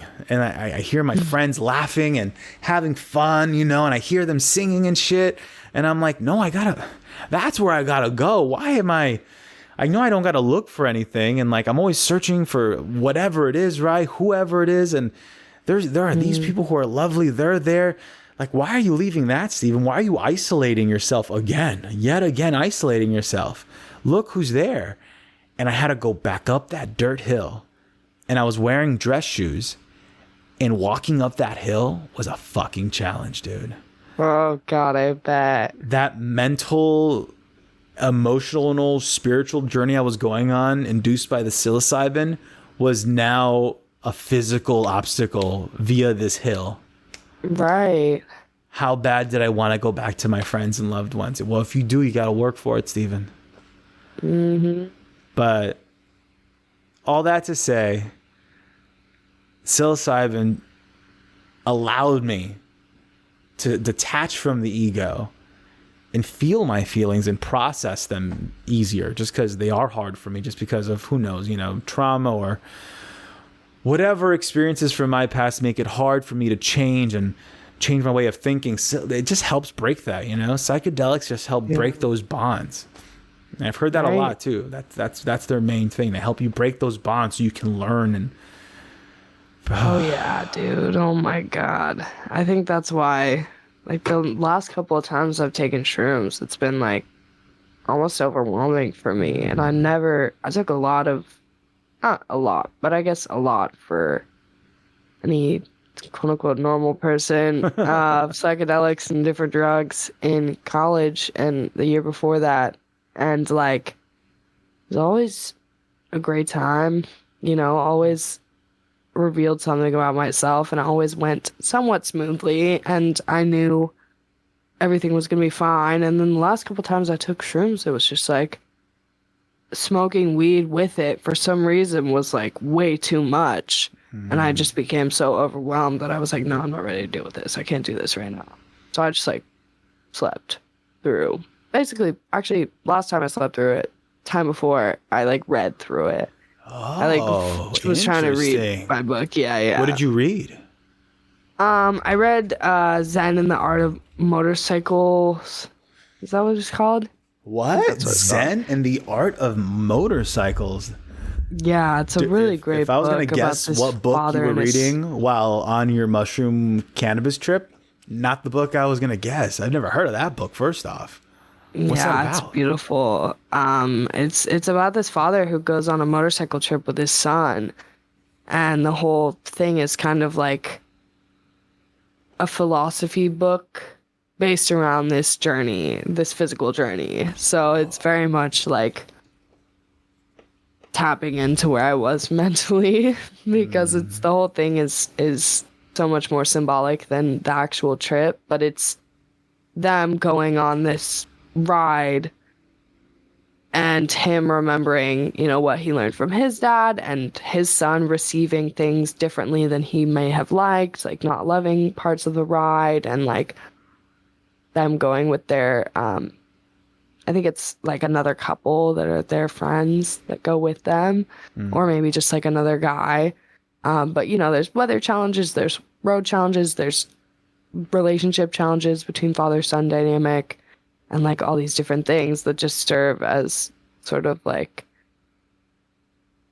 a physical representation of this journey that they're taking as two individuals connected by not by choice but by blood, you know. So it's a great book. He actually just came out with a sequel after like 30 years or something, so it's a direct sequel to this one? But I haven't read it yet, but that's what they told me when I checked it out about 9 months ago now, so I really need to return that like super bad. I don't know what my fines are looking like, but it's probably not good. Just return it and say bye. I've avoided the library for months now. They won't get mad. Just return it to them and just be like, I'm sorry, I love you, bye. I've had these books for a year. Yeah, it's fine. Honestly, I think my bad. Here's $5. Like, they're like, all right. Here's $5. I'm sorry. My bad. I mean, they sustain themselves on donations anyways, so they probably greatly appreciate it. Yeah, as long as you return the books, probably that's all that matters. Yeah, but I have a couple I haven't finished. Finish them then. Finish them. Wait, so what's that book like while you're, you know, you read it while you're coming down from a high? Like, I read it while I was high as fuck. What is it, just grounding, or is it you just find yourself like I needed to focus on something. Does it help you focus more? Are you like more focused when you're induced in that like psychedelic state rather than when you're just sober? And not even no, I don't think so. It's even psychedelic, or are you just like a buzz? Because it feels like psychedelic's a strong word. Psychedelic, yeah, for sure. Because even THC has psychedelic properties. So combining THC with psilocybin, you're gonna definitely unlock that part of your brain that's like on another level, you know. So I think everything about taking psychedelics, whether you microdose or you macrodose, is situation and environment. You know, and I was not in a good environment at that time. I was uncomfortable. I was like dealing with a lot of unknowns. So the only thing that I could do to keep from being entirely overstimulated and like panicking, focus on one thing, get in the sunshine, drink water, you'll be good. But I do remember like that day I was just tweaking. Like I was so off my rocker because I took a bunch of shrooms and then I took a bunch of edibles. And usually, like, edibles don't affect me. But edibles, combined, yeah. oh my God, dude, I just got hit. Once you got edibles in your system, THC becomes something else. Like, it literally transmutes in your, like, fucking chemistry in your gut happens. And I forgot what the chemical's called, but hold on, I'm going to search it up just so I don't sound like a complete... There were just too many things going on at once. Let me see. You know? What chemical is induced when edibles are taken? Because it's not just THC. Oh my God, here it is. Tetrahydrocannabinol. That's THC. THC. Fuck me, no, you're right. No, that's not it. There's more. There's something else that pops out. There's something else, I swear to God. Wait, what? Let me see. Probably right. THC become in. I have to be more specific. What does THC become in the gut? It's because when you eat it, it changes. Oh yeah, that's why edibles are different when you drink them, because it processes through your liver differently. And there's a certain drug. Let me see. There is a certain. I gotta find it now, just because I don't want to sound like a total dumbass. No, because I'm a semi dumbass at on my best days, but I know that when you take, I was gonna give me the appetite. No. No. Fuck. Forgot what it was. These are like good edibles too. Like none of that fucking. I mean, I was like hanging with this rich dude, and he was like, "Do you want some really good stuff?" And I was like, "Sure, yeah, I'll take an edible." What was it? Whatever. Dude, I don't know. There were these gummies. He was like, "I usually take half of them," and he's like a fat stoner, so I should have known from that. Like, what did you take? A full? I took 2 of them. Son of a bitch. I was like, dude, I'm the biggest stoner I know. This is gonna be breeze, walk in the park. And then the shrooms started to come on, and the edibles started to come on, and I had just taken another bong rip, and I was like, no. And then the dude was like, "Oh, I forgot, I like have a meeting or something. I gotta go." He just like leaves me at his house with his 2 giant Rottweilers, and I'm like, all right, cool. I'm just gonna sit in the sun because I'm cold as fuck right now and try to read and pet this dog. And I was sitting, I don't know how long I was sitting there. I came back inside. He was already back, just like doing shit. And I was like, how long have you been here? He was like, you were just chilling. Like, yeah, right? I was like, oh my God. Have you been here a long time? Oh my God. Fucking coming out like Alan Grant from Jumanji, like, what year is it? Literally, I'm like burnt by the sun. Like, hello. Just like a bookmark on my chest. I'm like, ah. So I come in, I like try and use his shower, but I like tried to use his loofah that was in there, and like this fucking texture on my skin, dude. I was like, oh my God. Ooh. It's ripping off my skin. I'm gonna die. What's happening? Ah! And then the shower turns off. I'm like an ice cube. No. Like it's cold in the house. The water's off. I'm like, oh my God, this is it. This is it. I'm gonna die. This is how I die. So I was like, yo, listen, man, this has been great, but I gotta go home. And then I drove 3 hours back to LA from Palm Springs. What was it like? I've been there. Ooh, I got my own edible story. I'll tell you afterwards. But that shit sucked, how was it, bro? I called my friend. I was like, bro, I'm never doing this again. Yeah, I'm like on the 5 in the fucking right lane, like, just like, I think I might have. I don't even know. I think I went straight home, but I was on the phone the whole time. I was like, gotta be distracted at this point. This all, before I tell my edible story, we gotta just say right now, be careful eating edibles, kids. Better not be kids. But when I say kids, I mean adults, because kids shouldn't be eating edibles. At any level. Honestly, like, I know stress is big. I don't know the science behind drugs or whatever, but like, just be responsible, everyone. But edibles really can be, again, I don't know, I forgot what that fucking chemical is, but THC. Insane. When THC goes into your gut, a new fucking chemical emerges, and it's way more psychedelic and psychoactive than THC. So that's why people have bad trips. That's why people like. And that's my fucking problem. The first couple times I ever like ingested cannabis, I did edibles. So I thought for a long time like that was weed, was just this crazy. Like I remember like going to Lance's after prom, and his mom made us these brownies.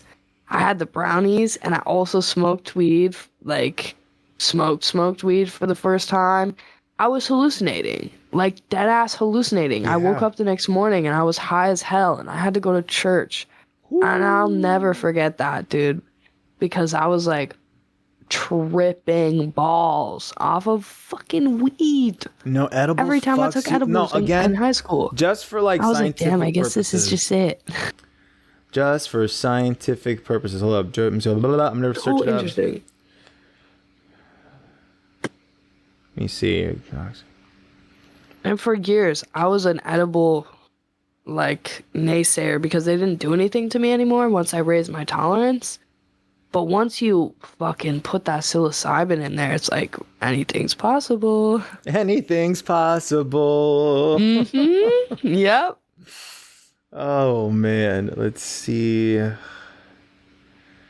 God, what is that chemical? It's not... Let me see. What? Dramamine. No, I'm just kidding. It's not a medicine. What medicine? Dramamine. Dramamine. I think How that's does your body metabolize? Let me see. Drug metabolism is the entire the entire process of how drugs are transformed and converted from one chemical form to another. Okay. THC in the liver. That metabolizes. Okay, cool. Travels via the bloodstream. Nope, that's not what I'm talking about. I swear. No. This is for science. You don't gotta go anywhere, do you? It's true. No, I don't. All right, now this is for science. Okay. I'm big chillin'. THC or CBD wild cannabis industry becomes active transform process called decarbo. That's when we smoke it. Yeah, heat. That's smoking. Here we go. Metabolism has consumed, absorbed into the bloodstream. No, that's smoking it through your body's initiated. It's not about smoking it, but if you ingest THC, the blood path, the cannabis, not so simple. Cannabis taken orally must first be absorbed from the intestines and sent through the liver. Any cannabinoids sent to the liver will be metabolized by your liver cells, a process known as first pass metabolism. The metabolic transformations take place due to the high level of enzymes. Cannabinoid metabolism can also take place in other tissues. Oh, it doesn't call out the fucking chemical that the new chemical that it becomes. Oh, why is this so hard to find? I swear, once there's more studies, because studies are being done now. They're being done more now. Exactly. Because that's the problem with why we can't find, like why I can't find it so steadfast and true right now on Google. It's because studies are being done right now. Like, you know, when you hear... If you Googled what chemicals are in a White Claw, it's going to come up right away. Yeah. But it's just not the same conversation. It's if you Google how the effects of sugar on the heart, there's 30, 40, whatever, how many decades worth of research. I can't wait until we're in our 50s and there's finally 15, 20 years worth of research on the benefits of psychedelics and against, you know, mental health. Like that'll be the day. And stop pushing this bullshit and start pushing real scientific enlightenment. Because that's the thing, is they were always like, oh, smoking cigarettes is good for you. And then they were like, oh, just kidding. And now they're like, a glass of red wine a day is good for you. Isn't that what it is? A glass of red wine a day? Well, I'm like, there's no fucking way, bro.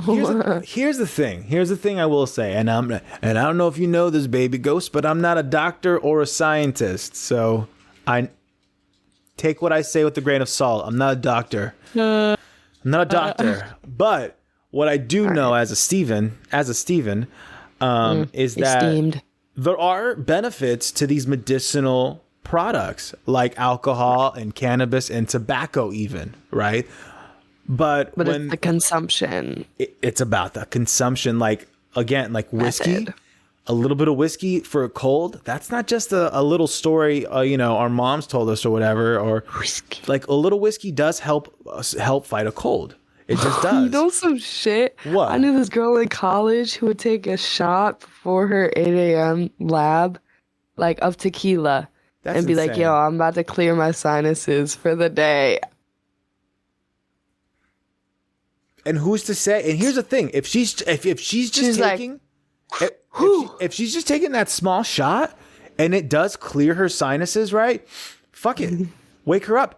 She's not like drinking throughout the day, drunk, buzzed. I Nah. never saw her like actually drinking except for that morning shot and like a shower beer.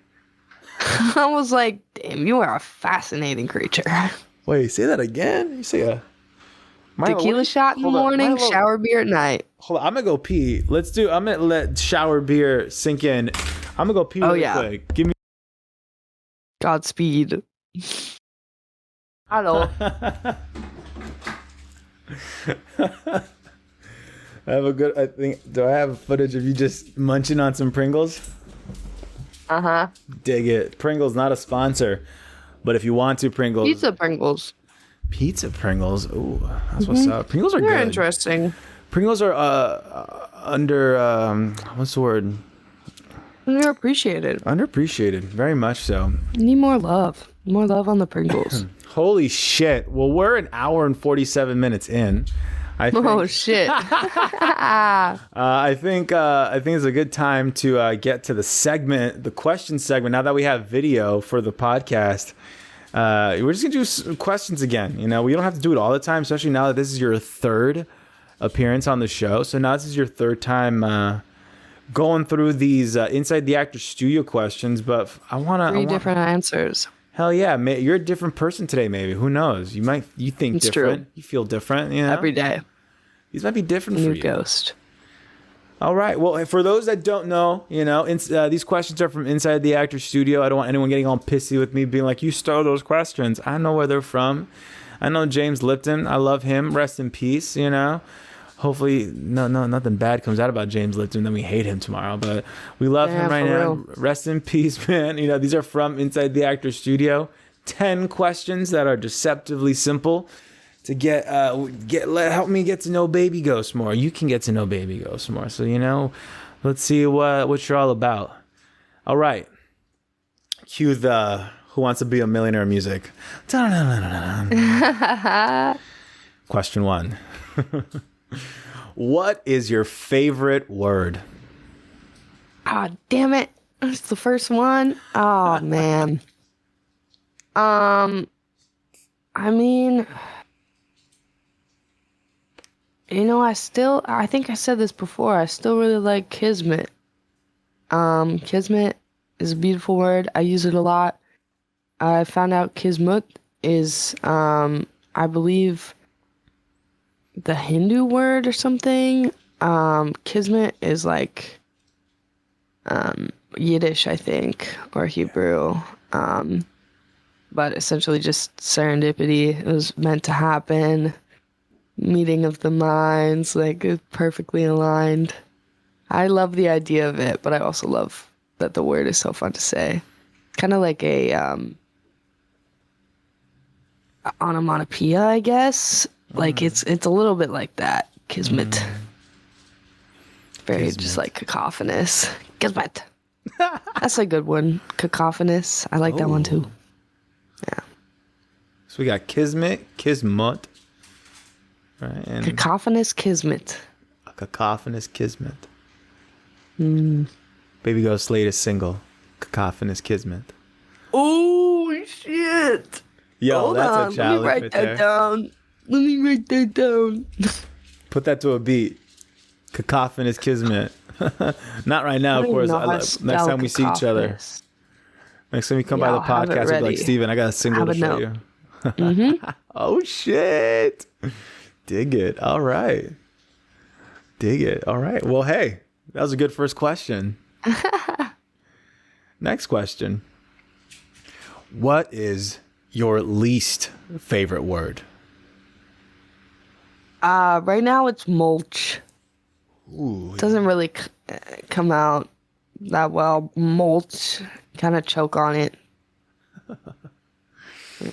Mulch. Don't love it. Right on. All right. Next question. What turns you on? Emotionally, spiritually, or mentally? I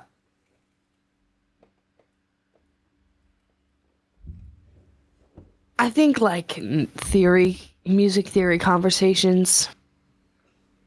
I'm like, damn. Wow, this is really riveting. Like something nerdy like that, where it's like, how to take the, like, to diminish the chord to make it more dramatic or something. Like those kinds of conversations are always super stimulating for me. So I'm like, oh, I know this. Like chord progression or... Yeah, being like, let's change that from the fifth. Let's go to the fourth to the sixth or something. Let's go. Mm-hmm. Let's get deceptive. Yes, I'm like, this is the only math I know. So I'm there for it. Dig it. Cool. Music theory. All right, next question. That's the lamest thing I've ever said in my life. Dude, no. Oh my gosh. Nah, take that back right now. What turns you on? Music theory. That's wonderful. Dude, I'm so cool. Are you about to laugh at Bob Ross? Because I'm sure that man, it was turned down by happy trees and happy mountains and happy clouds that he would paint. Squirrels he's holding there. He's like, he's fucking squirrel. I'm living right now. Hey, yeah. And then when you're talking about when you're in a group of people and they're talking about music theory, you are living.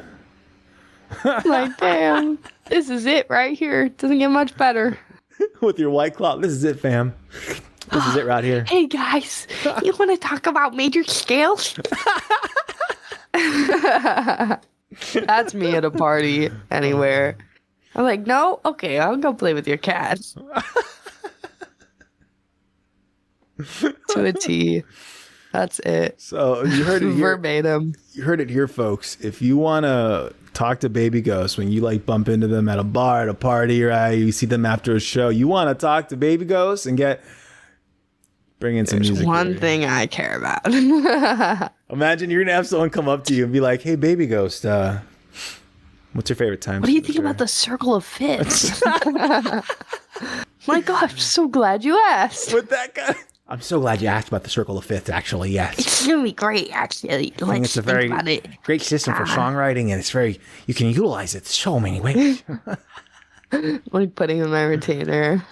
Oh, wait, I'm getting really excited. Let me take out the retainer. I'm getting really excited. I mean, where's the lie? Dig it. Hey, dig it. All right, well, next question. Let's see what this one's going to be then. What turns you off? Emotionally, spiritually, or mentally? I would say all three. I get turned off by someone being a bad listener, and especially vocalizing that. Like, say someone asks you a question, listens to your whole answer, and then responds with something completely unrelated that they clearly wanted to say from the get-go, but we're just being polite in order to like let you say something for a second. I'm like, damn. Why do that? Yeah. Like, just be mindful, be in the present moment conversationally. It's a big exercise in patience and learning and unlearning, and I think that it's just like of the utmost importance. So that's why I started bringing guests onto the podcast, so I can just practice that. That's all this is. Real everyone. shit. That's all this is. This is all. This is all this is a Love Is Blind social experiment. That's what this is turning out to be. This is a human experience exercise right now. I'm learning how to human better. Netflix, hello. Netflix. Remember, it's me, your cousin Steven Netflix. Remember that new sound you were looking for? Well, listen to this. So stupid. Aha. No, real shit. Ah, dig it. Okay, well, nice. Thank you. Great response. Next question. What sound or noise do you love? This is immediate answer because it's in my hand. I love the sound of a lighter. Especially like when I'm sleeping over somewhere and I'm like waking up and I hear someone like taking a wake and bake bong rip, like that'll wait. I don't know. I'm just so trained now.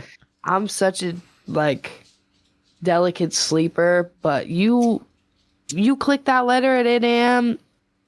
I'm up. I'm upright. Hey guys, I'm here for it. you guys smoking? What you guys doing? It's like when, Yeah, it's like exactly. when someone smells bacon in the morning and they wake Oh, up. can you pass that? Nah, it's not bacon. It's the sound of the lighter clicking. Hey guys, you guys smoking? Hey, smoking without me. That used to happen in my friends' dorms all the time. I would be out from like an acid trip the night before, like a long night of drink. I didn't drink a lot in college. I just did a lot of drugs. So I was just like passing out of my friends' rooms because my roommate, like freshman year, she was super square. So I didn't want to come back tripping balls and like scare her out of the dorms. So I was like, all right, I'm going to just hang out with the homies. And I would wake up in the morning to just like, wait, hey, bro. Hey, we got class soon. Can you pass me that? If anything, too, I don't know. Again, I need to reiterate this. I'm not a doctor. Okay. Okay. I'm not. All right. I forgot actually. Okay, good. I'm glad I resaid that. But Thanks. I feel like honestly, like if you had to pick either smoking weed and the occasional acid trip, right, or drinking alcohol, I think I would take cannabis and the occasional acid trip. I feel like that'd be the healthier choice. Yeah. Because the amount of drinking the average college student does, that alcohol, you don't understand how fucking damaging alcohol is. Yeah, it's fun. Yeah, it's yummy. For real. I like a good cocktail every now and again, right? It's lovely. But alcohol will fuck you up if you're not respectful. Dude. Bro, I got kidney stones from not solely from drinking alcohol, but like I was binge drinking one weekend, blacked out for the second time in my life. Thankfully, haven't done that since. Don't plan on doing it again. Nice. But after that weekend, I had a kidney stone, and they were like, "Yeah, you were on this road, but this weekend, like, you just accelerated this process exponentially." And I ended up in the ER because of it, because I didn't know what was going on. I thought like my appendix burst or something. I was like, oh my God, I'm dying. Aww. And then they're like, yeah, you gotta pee. I'm like, oh, all right, bet. Thanks for the 4-hour fucking hospital bill then. Like, what the fuck, man? So yeah, All could have been avoided. As a friend, I'm happy to hear that you consumed more. Cheers to that. Yeah, cheers to that, mate. Hey, cheers. Well, dope. Oh my God, where are we? What year is it? I would love to know. All right, let's see. Okay, next question. That's what. Wait, yeah, you said lighter. Wow, it took us on a whole. That was beautiful. All right, woo. Let's go. Next question. I know, Papa, you're gonna eat soon. Oh wait, have you not had dinner yet? I'm so sorry, my guy. Oh no. Just wait, okay, buddy? Wait, we're almost done, okay? Wait. Oh, you did feed him. So what do you want? You want to? Oh, you little trickster. Do you want to poop? And she took you out. Oh, he wants to cuddle. See, okay, with Milo, if I may just stop the questions for one moment. Milo is Please. he's very expressive, and it's one of my favorite things about him. We know when he has to poop. We just have to, again, like how you said, how with people, active listening, and when you listen to someone, all we have to do is listen to Milo, and we know what he wants. If he wants to take a poop and go outside, we know how that reads for him. He's frantic. He's pawing at his leash. He tells us. When he wants food, he'll tell us. That's a different kind of interaction with him. We know. And when he also tells us when he wants to cuddle. When it's late at night and he's sleepy, he's like, hey, he'll do this thing. We're like, hey, you wanna? Oh, that's so sweet. And I'm like, yeah, after I'm done here. You little sweet thing. I love him. Okay, but okay, you had your moment. That was the Milo moment. He has his own Instagram. Go follow him at He needs Milo. a jingle. His name is Milo Sergeant Pepper Brogan. Inspired by Sergeant Pepper's Lonely Hearts Club Band, naturally. Of course, of course. But yeah, he could have like a little like, it's Milo Sergeant Pepper coming down. He just wants a little food. Bow wow wow, bow wow wow. Sergeant Pepper Milo coming down. He wants to cuddle with you now. Okay. Oh, that was perfect. Oh, is that you? It's not me. It's just a rumor. It's not me. It's been so long. I thought you were dead.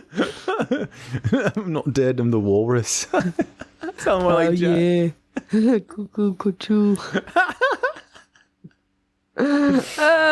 Oh, next question. Lovely. Let's see. Okay. Oh, here's a good one. Next question. What's your favorite curse word? Ringo. No, I'm just kidding. Lately it's been cunt because I don't use it as a curse word. I use it as an adjective, right? Coming from the vocabulary of my fellow queers. Cunt. I was trying to explain this to my friend's boyfriend the other day. Whoa, and I'm like, if something is cunt, like... Whoa, wait, what? Something if can something's be cunt? serving... If something is... Well, it's serving cunt. Oh, okay. So to shorten it, it's cunt. But if it's serving cunt, it's like... I don't even know how to describe it. It's top tier. It's... fucking tearing the house down in a way that, like, everyone is staring. It's elegant. It's like show stopping. It's something that's never been seen before. A lot of things can be cunt. And then he was like, is like petting a cat cunt? And I was like, no, bro. Painting No. a cat? No, petting a cat. He was like, when you like pet a cat and it's like hella soft, like, is that cunt? I was like, I kind of see where you're coming from, but no, that is not cunt. No, that is not sweet cunt. Boy, that's not. Okay. Like, if you saw Lady Gaga's meat dress for the first time in 2008 or whatever, and this vocabulary was applicable, you'd be like, that's cunt. That's serving cunt. The meat dress. Yo, It's I'm cunt. learning something new. So, wait. Yes. So the term... The language comes from, like... Yeah, that was my next question. Well, most of queer language comes from African American vernacular English, right? Which is like AAVE.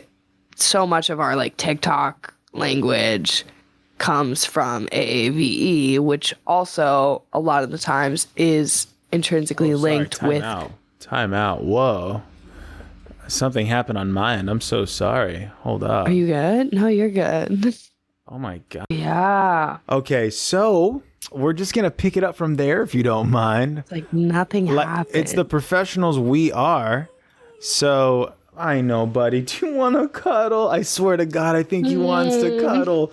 Okay, so let's see. Let's pick it up with, you just said your favorite curse word was cunty. Beautiful. Cunt. Oh, and also just because it got cut off, and I don't want it to get cut off. Where does cunty come from? Or to be So the cunt. adjective? Cunt, thank you. Cunt, the Yes, adjective. serving Thank you for cunt. correcting me. Yes. We were talking about the language sort of like pipeline here from like what we are seeing as this TikTok youth slang, which actually is stemming from a queer language, like queer coded language, which has predominantly been taken over by white queers, but which actually comes from AAVE and ballroom culture, which is predominantly black people. Well, AAVE is black people, and the ballroom scene is predominantly black people and people of color. Like there is that sort of evolution there where everything comes back to black culture and black language because both are tied.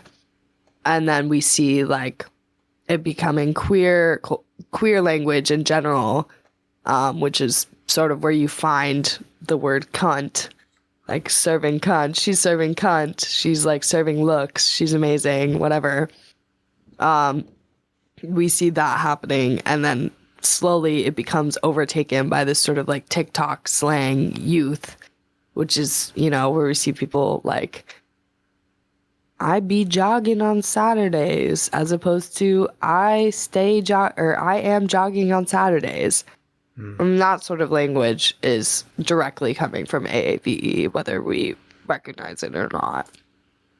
And one more time for me, what does AAV stand for? African American Vernacular English. Dig it. All right. Goddamn technology. Went on a whole awesome tangent off of AAVE. Yes, it's amazing. And that, I mean, AAVE in and of itself has a rich history that is definitely worth looking into and learning some stuff about. So that's why I'm glad I had to reiterate that, just in case that was lost from the technical glitch. All now right. you get the concise version as well. Very concise. Thank you. Next question. Last three. What profession other than your own would you like to attempt? I would like to attempt clowning, being a clown. My parents sent me to clown school for a week when I was like in elementary school. I was really scared of it. But I recently was a clown in a haunted house, which was cool, and I think I would be a really fun, like, not haunted clown, like a cool clown for like a couple days. I think that'd be awesome. So, yeah, clown. I also like kind of know how to do the balloon stuff because of the clown school. So I feel like I have the prerequisites for the job, and I look like. So you're like, I'm good with makeup. Yeah. I say. Dig it. All right. Thank you. Next question. What profession would you not like to do? Math teacher. Don't like math. Wouldn't like to teach it. That's even worse. Dig it. And that people don't like their math teachers if they don't like math. So, let's just save us both the trouble. That's fair. But we will cuddle soon, Milo. Relax. I know, Bobo, soon. Next, he's literally trying to climb onto my lap. Like, he's... Oh, you want to be a part of the podcast? Hello. What do you have to say? What is your favorite word? Yes, my favorite word is laying with my dad. Okay? That's what I want to do is lay with my... Hello? Hello? Yes. Okay, hold up. You gotta sit down, papacito. Okay. Hi, everyone. My name is... Okay, so I'm gonna do it with... I love you too. We're gonna do this final part with Milo on my lap because he wants to cuddle. Okay, final question. So happy now. Final question. If heaven exists, what do you hope God tells you when you reach the pearly gates? Here's your friends. We gotta mention again, it's probably gonna be Lance. Just gotta say it again. It's probably gonna be Lance right there in front of the line.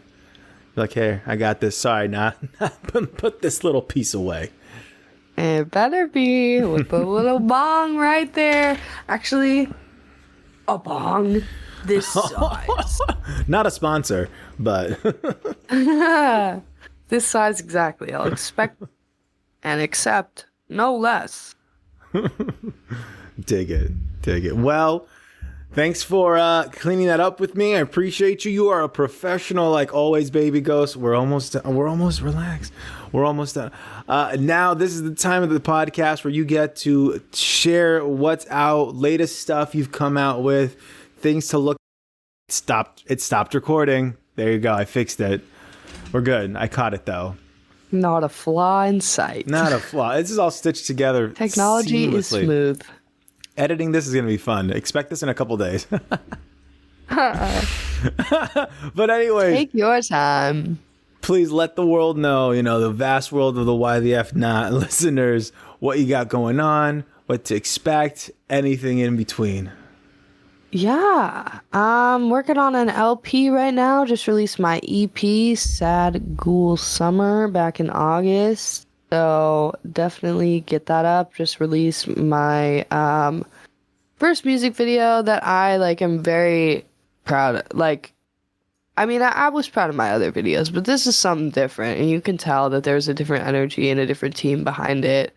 So that's on my Vivo, and I'm also playing a couple shows this week, Saturday in Santa Monica and Monday, I guess that's next week, in Silver Lake.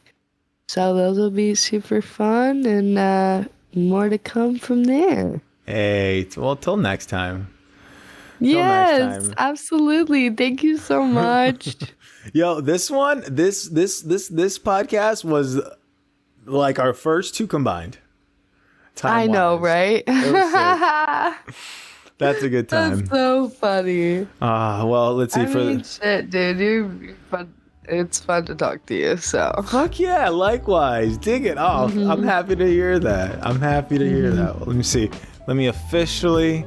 This is the outro. Welcome. I don't know if that's gonna stay consistent. The intro and outro for the show, I might keep it going just because it's a consistent thing. It's the format of the show. I know it would feel wrong to take it out. This is a good time just to remind you, hey, subscribe if you haven't subscribed yet. Don't forget to check out all of Babyghost's links down below in the description. We talked a good amount of the Babyghost got a new video out. Go check that out.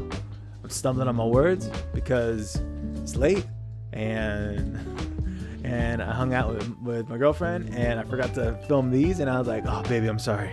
She was talking to me about some pretty cool actually. Some it was some pretty crazy shit. I gotta get her on this show actually next, and then she'll talk to me about this because the shit she was telling me, it was it felt like it was just otherworldly. It's starseed. That's all I'll say.